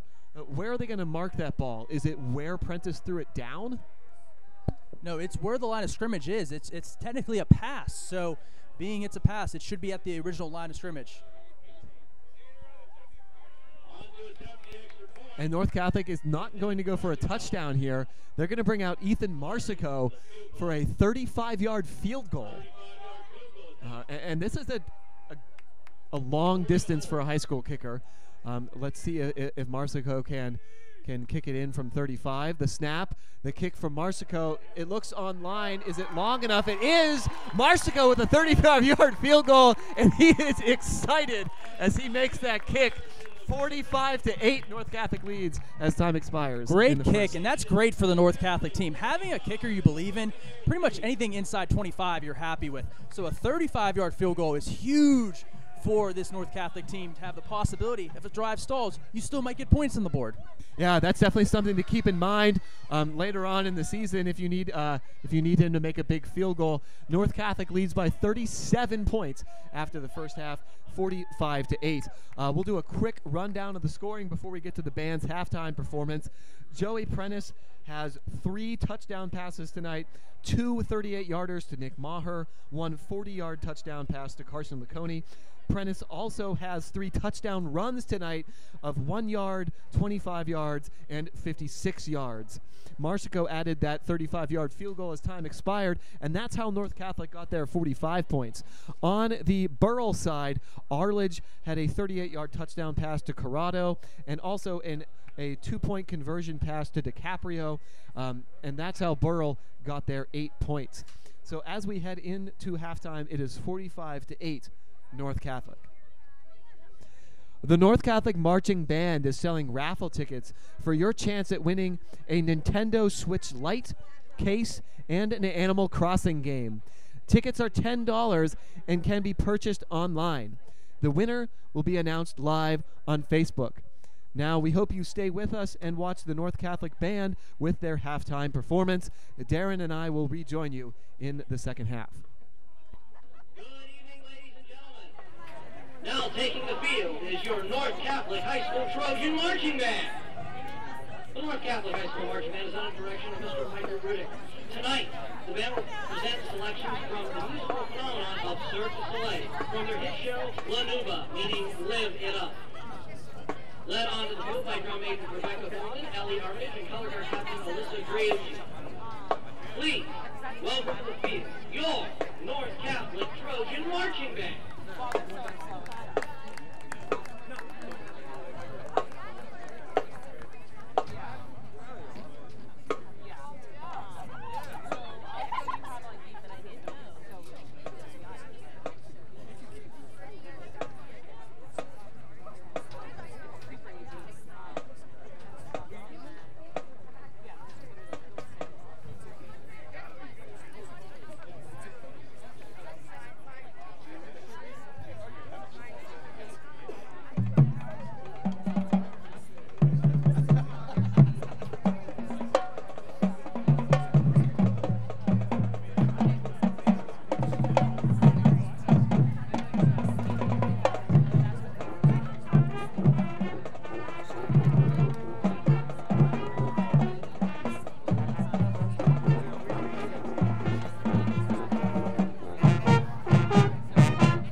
Ladies and gentlemen, the North Catholic High School Trojan Marching Band. We thank you for being with us this season, and go Trojans!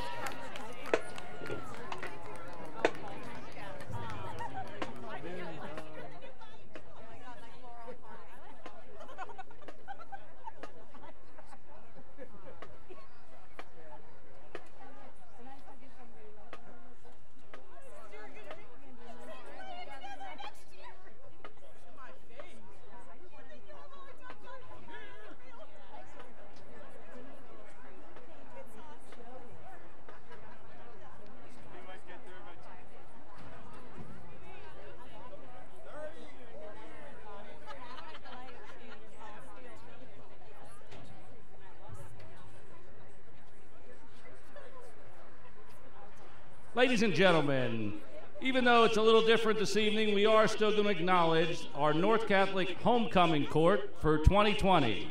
And we will make the presentation of the winner tomorrow night during the movie on campus. So we'll begin with our class representatives. First, we have our freshman representative, Riley Beitler. Riley is a member of the North Catholic volleyball team. Outside of school, Riley enjoys acting. Her favorite quote is by Randy Pausch. "We cannot change the cards we're dealt, just how we play the hand." Riley's favorite high school memory is playing volleyball for North.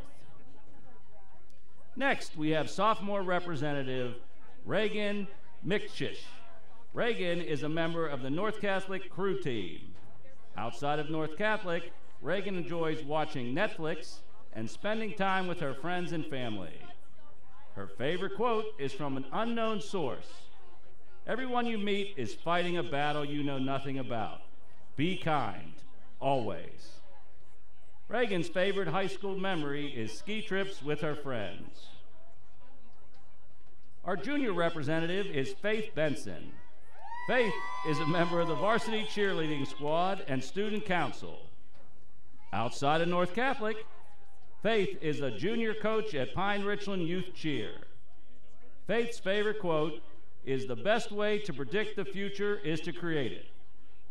Her favorite high school memory is cheering at football games on Friday nights, Kairos, and making lifelong friends. Faith's future plans including attending college, majoring in international relations, and traveling the world while volunteering for the Peace Corps.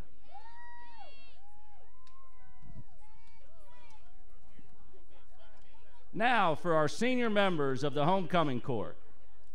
First, we have Kira McTighe. Kira is a North Catholic varsity cheerleader and is involved in many North Catholic activities, such as theater, student council, Jesus Book Club, Outreach Club, Circle of Friends, and the Student Ambassador Program. Outside of North Catholic, Kira participates in competitive gymnastics and community service opportunities. Kira's favorite quote is from her dad, "Smiling is the healthiest thing for you." Her favorite high school memory is the morning car rides to school with her big brother and little brother. Kira plans on attending college and studying in the healthcare field. Next, we have Brianna Walcom. Brianna is a member of the Excel Hockey Academy, a member of the Pittsburgh Penguins Elite Hockey, and a member of the North Catholic Girls Lacrosse team. She is a volunteer at Animal Friends, the Humane Society, Teens in Medicine Club, and is a Learn to Skate coach for Little Pens Hockey. Brianna's favorite quote is from Mae West, "You only live once, but if you do it right, once is enough." Her favorite high school memory is transferring to North Catholic her junior year and meeting so many amazing people that were so welcoming. Her future plans including playing women's hockey in college, majoring in pre-med studies, attending medical school, and becoming an anesthesiologist. Screwed that up. Next, we have Brittany Carmazzi. Brittany is a member of the North Catholic Swimming and Diving Team and the National Honor Society.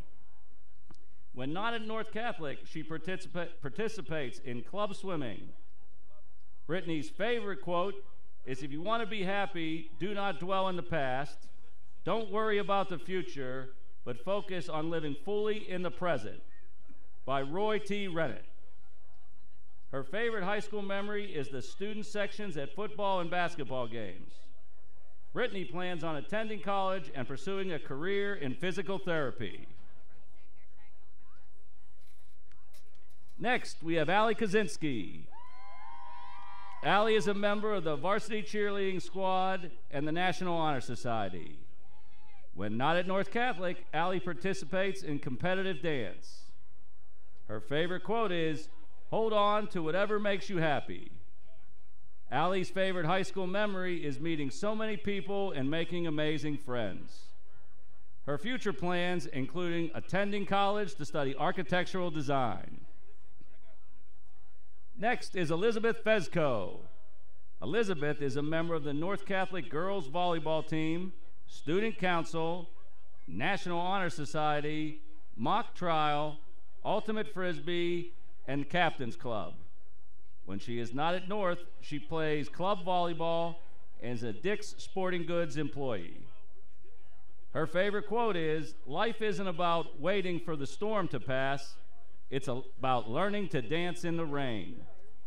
She has several favorite high school memories, including winning the volleyball WPIAL and state championships, getting to be part of Kairos 2, and conversations with her amazing classmates every day. She plans to attend Villanova University to study engineering and play volleyball. Finally, we have Isabella Madonna. She is a member of the North Catholic Girls Varsity Volleyball Team, the North Catholic Cross Country Team, the North Catholic Track Team, and is a North Catholic Student Ambassador. Outside of North Catholic, Isabella plays club volleyball and does volunteer work.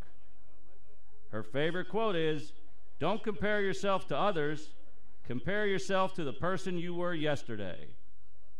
Her favorite high school memory is Friday night football games, spending time with her friends.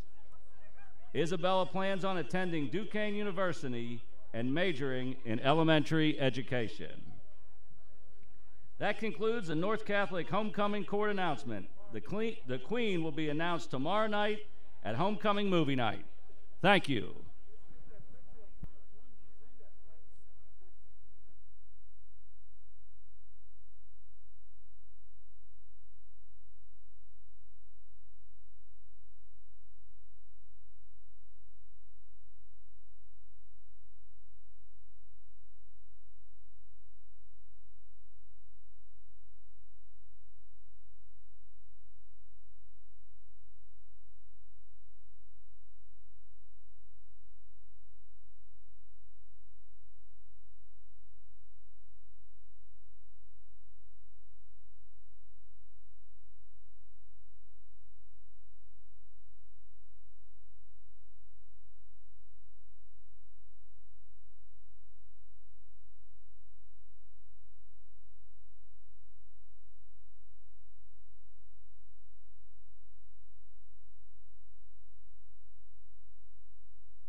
coming to you from the Mars Athletics Complex. Welcome back to the North Catholic Trojans and the Burrell Buccaneers. North Catholic goes into the second half leading 45-8. Yet another great game for Joey Prentice. 3 TD runs and 3 TD passes. Those are North Catholic's 6 touchdowns, and they have 45 because Ethan Marsico added a 35-yard field goal as time expires, putting North Catholic up by 37 points. And that means that once again here, Darren, we're going to have a running clock here in the second half. If you're North Catholic, what do you have left to do tonight? What are you looking for in this second half? If the starters are in to start the second half, maybe one more good drive to kind of keep that momentum going. After that, you're probably looking forward to see how the backups do, see how your young guys are having. It's a good opportunity to get them some game experiences on a Friday, so I think you got to use this opportunity. Like, see what you have. I mean, you might see some talent you didn't expect to see. Maybe someone helps you moving forward. You know, someone goes down, injuries happen, a lot could be seen. Yeah, certainly 2 weeks ago against Valley, we saw Jack Fennell. He was really impressive, and we've seen him be featured a little bit on the offensive side of the ball tonight, even with the first teamers in there. So this time in blowouts in the second half can become important later on in the season when you're looking for people to step into new roles, or even maybe encouraging coaches to give people time in roles that they hadn't had before. The second half of play tonight, the Trojans will start receiving the opening kickoff.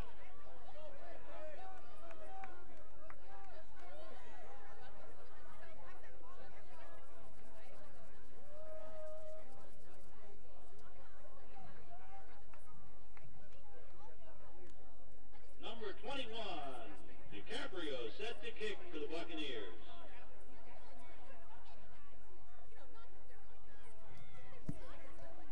Back deep for the Trojans. DiCaprio is going to kick for Burrell.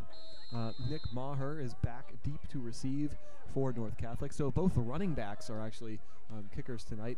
DiCaprio is left-footed. He's going to kick it short, squib it, and it's picked up by Tyler Maziars. He makes a man miss. He's going down the sidelines, and he runs out of bounds at about midfield, the 50-yard line. And North Catholic, a good start here to the second half. They're starting on midfield, looking to get that one, as you said, maybe one good possession from the first team. We'll see what happens. Trojans will start 1st and 10 on the 50.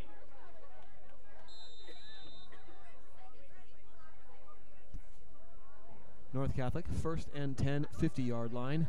That running clock is in effect, so we're already at 11 minutes, 20 seconds left in the second quarter. 40 seconds gone, and we haven't even had an offensive play. Prentice is going to hand it off to Long. Long's hit in the backfield, but fights through a couple tackles. He hits hard, and there's a fumble. And that fumble is going to be picked up by Corrado. And sometimes I see this with some fumbles. Fumbles sometimes happen when you're fighting for those extra yards and breaking tackles, and that's what happened there to Long. Absolutely. You know, fighting for extra yards, gang tackle against them. Sometimes ball security just becomes not paramount. You're just thinking about trying to just grind out those extra yards. Fumbles happen in that situation sometimes. And it looked like a helmet might have went directly on the ball there while getting tackled by another person. Probably really hard to hang on to the ball in that situation. And Burrell makes a great defensive play, only the second time tonight that they have stopped North Catholic. And Burrell's immediately in business. They've got the ball in Trojan territory, and they're going to hand it off to DiCaprio. He's trying to get to the outside, but Matthias Benson does not let him get there. Benson's going to tackle him in the backfield for a loss.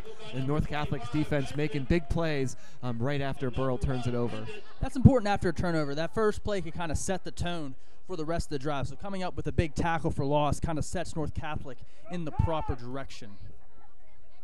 Burrell trying to play quickly here with the running clock and down by 37 points. Arledge in the shotgun, and he's going to throw deep to Corrado. Just that play that's been working for them, and that ball is almost caught by Corrado. Jackson stuck with it, though, and broke it up. What did you see there, Darren? One thing I've noticed, Jackson made an adjustment. On those 2 long passes earlier, you kind of see he was trying to track the ball, maybe trying to see if he could get that interception, high point the ball there. After the 2 successful plays, playing more of the receiver, not really focusing on trying to get the interception, but more of the pass breakup. Yeah, that's a great point, Darren. Jackson did not turn around that time like he did on the 2 longer throws, and that may have been the reason for the success there. And this time, Arledge is met in the backfield by Tyler Primrose, brings him down on a 3rd and 13. It's going to be 4th and 18, and Burrell, any momentum they had there, Darren, is completely gone. Really good plays from the North Catholic defense. Yeah, and a lot of offensive coordinators, they don't really have plays for 4th and 18. Yeah, 4th and 18 for the Buccaneers. those long 3rd downs are just sometimes killers for drives. What was interesting to me there is that Corrado didn't even make a move off the line of scrimmage. I noticed that. I'm not sure if he was just gassed or if he's just kind of getting frustrated with this point of the game. Yeah, but very little effort there, not even attempting. And it's a block by Benson, and it's picked up by number 42, Seamus Straub. He's going to run it into the end zone. North Catholic special teams on the board. And the sideline is going crazy. They love it when a special teams touchdown happens. Matthias Benson has been so close all game. Finally uses that big frame, makes the big block. Seamus Straub aware, scoop and score. Great special teams play all around. So up 45-8. That is easily the most excited that we've seen the sideline tonight, Darren. Why is the team so excited on touchdowns like that? Everyone loves a good special teams touchdown, but like I said, Coach O'Shea coaches these boys well. They're getting excited because they want to win in all phases of the game. That's the sign of a winning football team. Putting the accelerator down, wanting to win every single down, every single play. And that was I wrote that touchdown down at 8:02 as Marsico adds the extra point. But it may have been a little bit earlier than 8 minutes and 2 seconds left in the 3rd quarter, since we do have a running clock. And the Trojans just continue to pile it on here tonight, 52-8 over Burrell. It looked like they had a positive start here to the second half, Darren, with that fumble recovery, but then a quick 3 and out, and they can't get the punt off. Great block by Benson, picked up by Straub, and he was really escorted by 3 North Catholic teammates into the end zone. No hope of catching him for Burrell.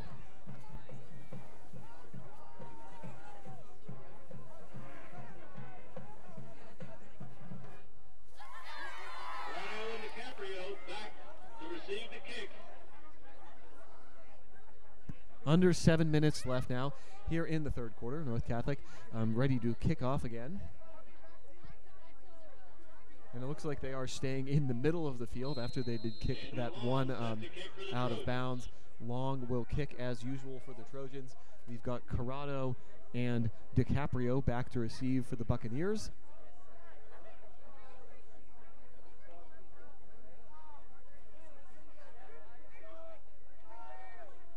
You know, if I was Daniel Long, I would probably tape my foot, maybe wear some thick socks, because that right foot's getting a lot of work today. Yes, it is, as he boots it away. Caught at the 20-yard line by DiCaprio. DiCaprio turns it upfield, gets over the 30, and he's met by a North Catholic player at about the 34-yard line. That's going to be number 7, Gavin Carmody, a freshman on special teams, making the play there. Buccaneers will have it. 1st and 10 from the 35-yard line.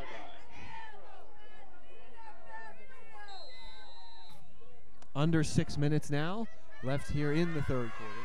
Burrell has sent its offense back out on the field.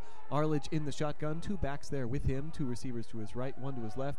Hands it to DiCaprio. DiCaprio looks like he's got the edge this time, and he gets about 4 or 5 yards before he's forced out of bounds by North Catholic. Looks like Benson and Straub. Straub continuing his really strong night tonight on defense. He's been all over the field. That's what you want from your linebacker. Middle linebackers are supposed to clean everything up, and he's been doing that all game. And Straub, one of several families of North Catholic football here that we've got going. His brother Liam was hurt 2 weeks ago, and his older brother Eamon was a key player for the Trojans last year. As Arledge tries to hit Corrado, and the pass falls incomplete. That's going to bring up a 3rd and 6 for Burrell, as we are now under 5 minutes in the 3rd quarter. Let's see what Burrell tries to do here to get the first down. Arledge gets the snap. He's looking to his right. He throws it, and it's going to bounce into Corrado, and he was short of the first down anyway. And Corrado was being covered by Robbie Kress, number 54.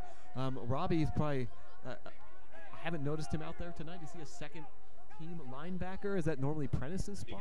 Not sure, but I mean, you never really want to see a linebacker on a wide receiver, but Crest had some really good coverage there, being put out on the island, as they say.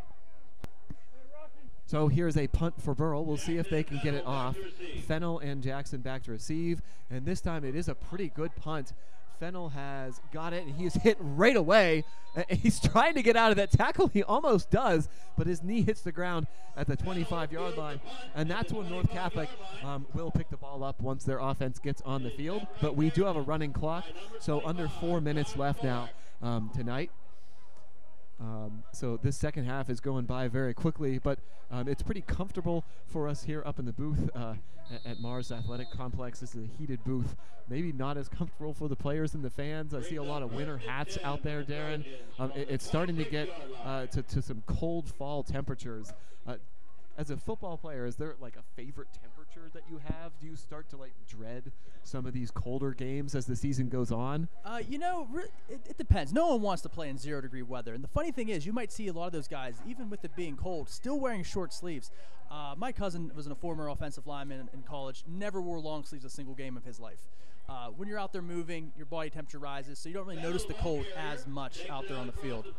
As Fennell takes a handoff from Prentice and gets 4 yards about on that first down play, bringing up second, we're going to call it 2nd and 5 with just under 3 minutes to play here in the third quarter. Yeah, looking out to all the North Catholic players, a lot of them do have those short sleeves.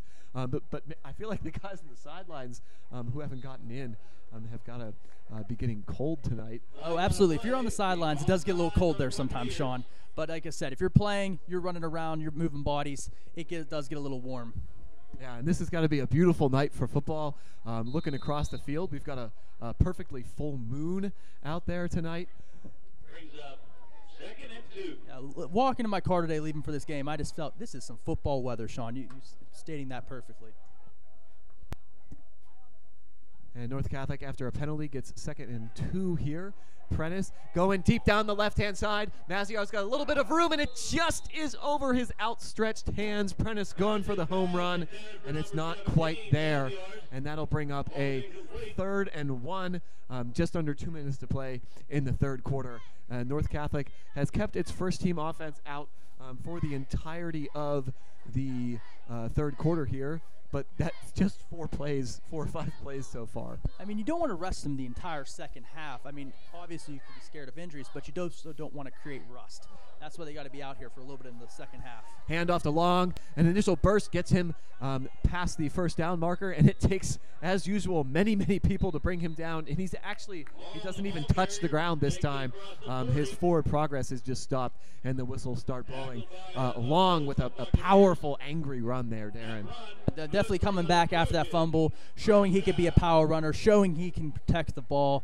Nice comeback run for Daniel Long there. We are at 1 minute and 5 seconds left here in the third quarter. Tomato Raven is the play on the sideline.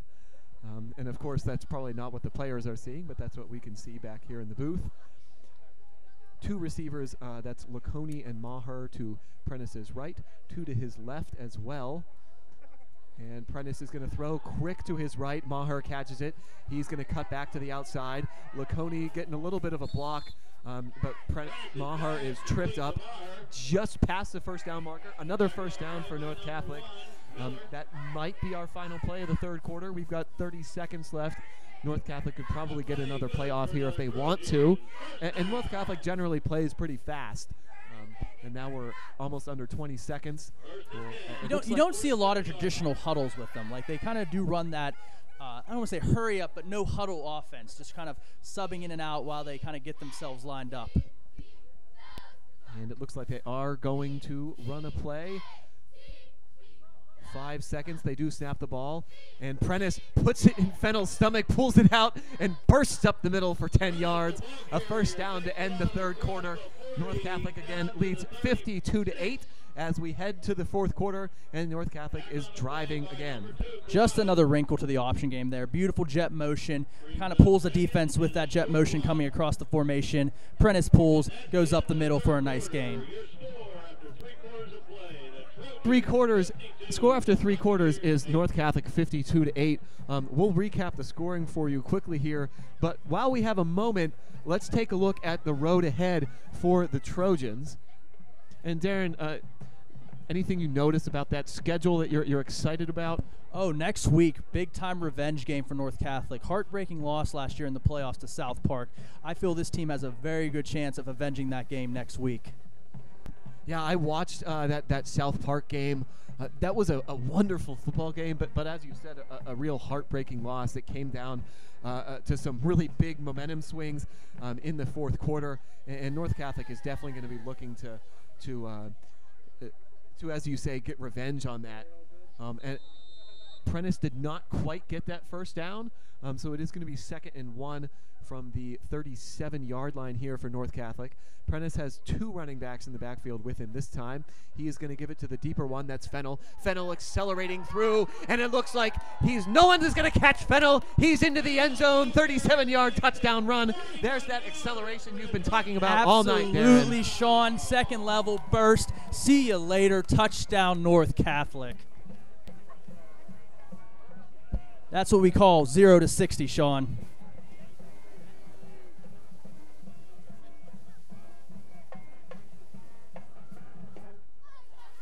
So Fennell showing off his speed. He will also play a baseball, we think, for North Catholic, and is maybe going to compete in the 100 meters for North Catholic. So Fennell, definitely a proven speedster. The bad snap is over the head, and it's picked up by that time J.D. Butler, and he's just going to fall on it on the 30-yard line. So an unsuccessful point after there as it's snapped over the player's head. But it is 58-8 now, a 50-point lead for North Catholic, and that clock just keeps on ticking. 10 minutes and 45 seconds left. That was really an electrifying run there by Fennell. Anything you noticed on that play besides the speed, Darren? A little bit of toughness there, too. I mean, he had some guys in that second level, but like I said, that acceleration. And sometimes it's not how fast you are. It's how fast you get up to top speed that's important. And there you saw a perfect example of getting up to that top speed. So North Catholic has the only 2 scores here in the second half. Seamus Straub, a special teams touchdown. He picks up a blocked punt that was blocked by Matthias Benson. That was at about 8:02 of the third quarter. Marchico added the extra point to make it 52-8. And then the first play of the fourth quarter, Joey Prentice hands off to Jack Fennell with a 37-yard touchdown run. North Catholic gets its lead out to 58-8 as the kick is picked up right by the sideline, and that player is met very quickly by number 10, Xavier Andre from North Catholic. Most points scored in a football game I was a part of was 70. I think it might be a little hard with the running clock, but maybe with this North Catholic offense and even some of the backups, you can't really count out the possibility of it happening. Yeah, 70 points would be a lot. Especially if you're on a losing end, which I sadly was of that game. Yeah, that's unfortunate. I guess you do have to feel for Burrell here, and it really looked like in the first half after they got that touchdown pass that they might keep this within mercy rule distance, so we would play without the running clock. But that has not been the case. The second half that we have had a running clock here, and North Catholic has now pushed this lead out to 50 points. Is there a line where you would say you're running up the score versus just continuing to play? Where is that line in high school, do you think? I told you, me personally, I think you score as many times as possible. If you don't like it, stop it. But I was also a fine alumni of the lovely University of Mount Union and powerhouse D3 football program, which I was blessed enough to see many games. And Coach Larry Karras often in the late parts of games would take 3 knees and just punt to try to avoid running up the score. So I think it's a coach-by-coach basis.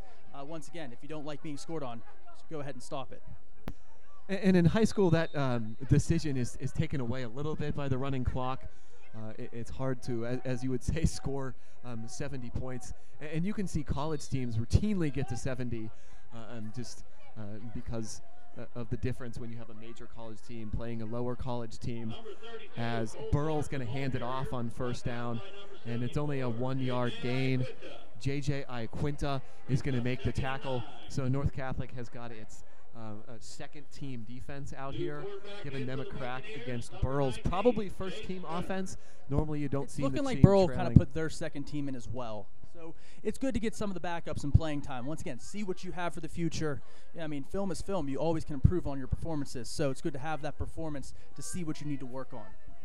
And on the North Catholic sideline, we have number 11, Jason Sickett, freshman, warming up. So he's probably going to go in the game for Prentice. And you were right. We have a different Burrell quarterback. He's got a keeper, and he runs around.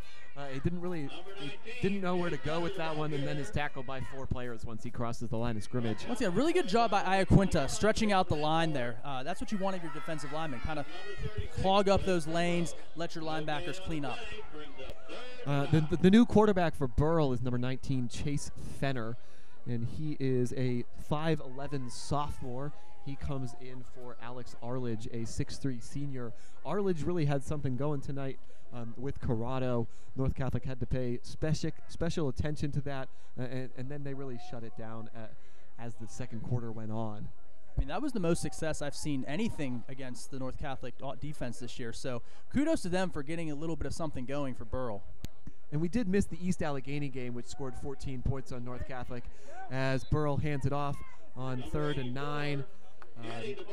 Punches it up the middle for a short gain. That's going to bring up 4th down, and you would think a punt here. Although the Burrell quarterback runs to the sideline, and now the special teams are sprinting onto the field for Burrell. Maybe caught unawares, but I'm not sure what's happening out there. Sometimes, the game just gets away from you for a second. Long day at the office for Burrell. I think they want this game to be done probably more than anybody right out there right now.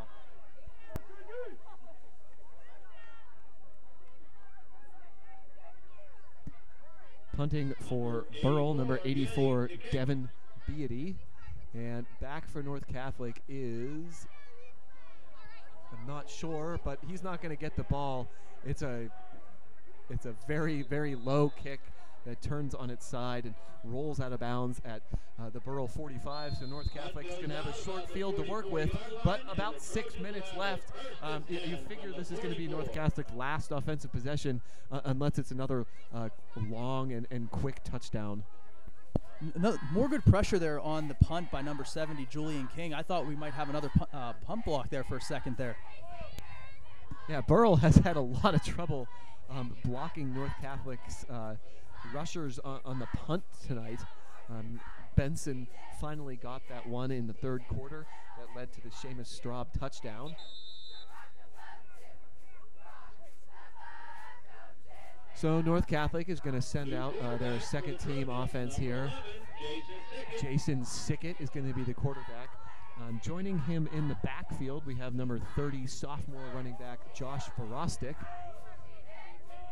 And then split out wide to the left, we have number 24 Jacob Valentine and number 23 Danny Franco.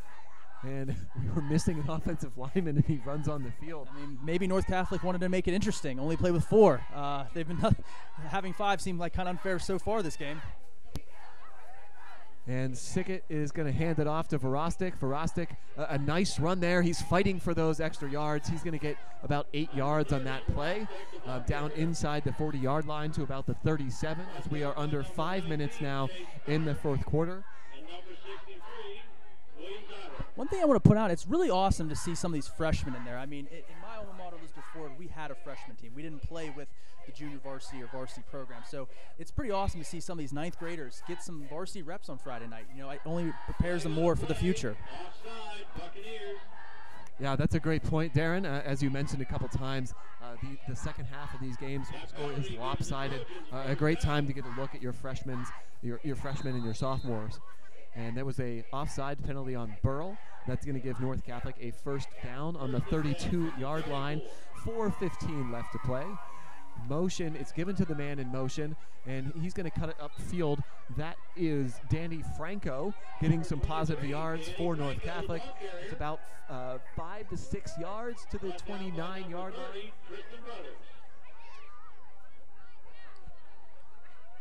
Pickup of 4 brings up 2nd and 6. Under 4 minutes now left to play. Sickett gets the ball, hands it to Verostic. Verostic's got a lot of room to run. He hits the second level. He's dragged to the ground by the Burrell player at the 15-yard line. And the first North Catholic unit came out throwing the ball. Now the second unit is running the ball, Darren, but both are very successful. Great blocks by the center and left guard. I saw 2 pancake blocks on that play. So great drive from the young guys. Really pushing the pile, getting those yards easy. It's always easy for a running back when he's not getting hit until 3-4 yards down the road. So that only helps your running game even more. And there's a timeout taken with 3:25 left in the fourth quarter. Describe what you mean by a pancake block. Darren. Pancake block, I mean, it's simply just pushing a guy and forcing him down to his back.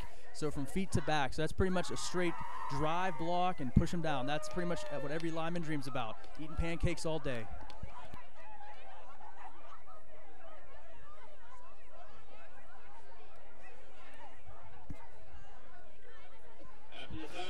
So here we go, North Catholic out there, maybe offensive lineman looking for some more pancakes blocks.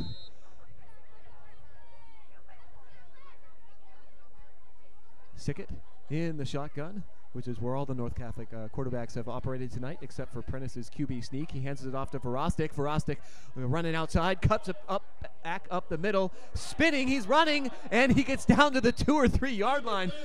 Verostic, like one of 4 or 5 North Catholic running backs that we've seen now, that then they've all been impressive. Shades of Marshawn Lynch, beast mode. You can't stop me. I love the hard running by the North Catholic backs tonight. Yeah, that's a wonderful point. We've seen it from all of them. Long, Corey, Jackson, Fennell, and now Verostic, and he's got nobody is going to touch him before he runs in from 2 yards. Verostic from 2 yards away, and now North Catholic for the first time this season jumps over 60 points, and they just keep pouring it on here tonight. Burrell cannot stop this North Catholic offense. I think the thing that's most impressive is Kyle Topinski didn't play a snap tonight. That is our starting running back. So our second, third string, fourth guys, so much talent, such a deep pool of talent all the way up and down this North Catholic roster. Now we're going to see if there's some kicking talent, but it's going to be a fake. J.D. Butler takes it. He's going to run it into the end zone for a successful 2-point conversion. Oh, that was fun to watch. I love it. I want to see 70, Sean. I don't know. I want to see 77. Score, score, score. I don't care about feelings. I want points. I don't know what you think, Sean, but that's how I feel.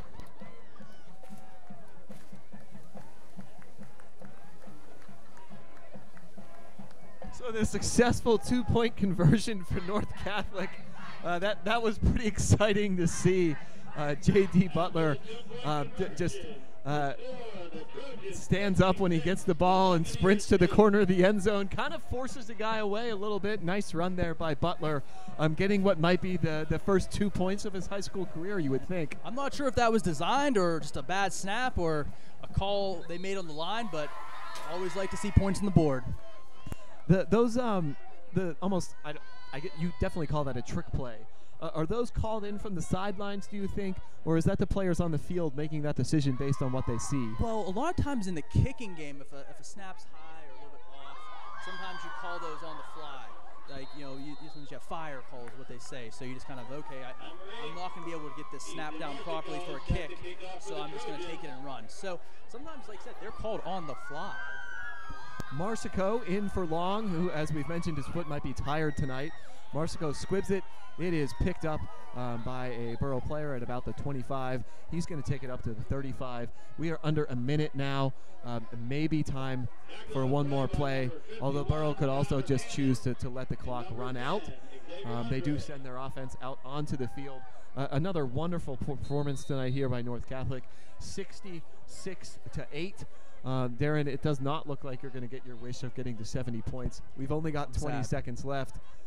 Maybe we'll have to save that for one of the last 2 games of the season that we're doing here. We are going to be here again Friday night against South Park, and then we have the last game of the season against Freeport.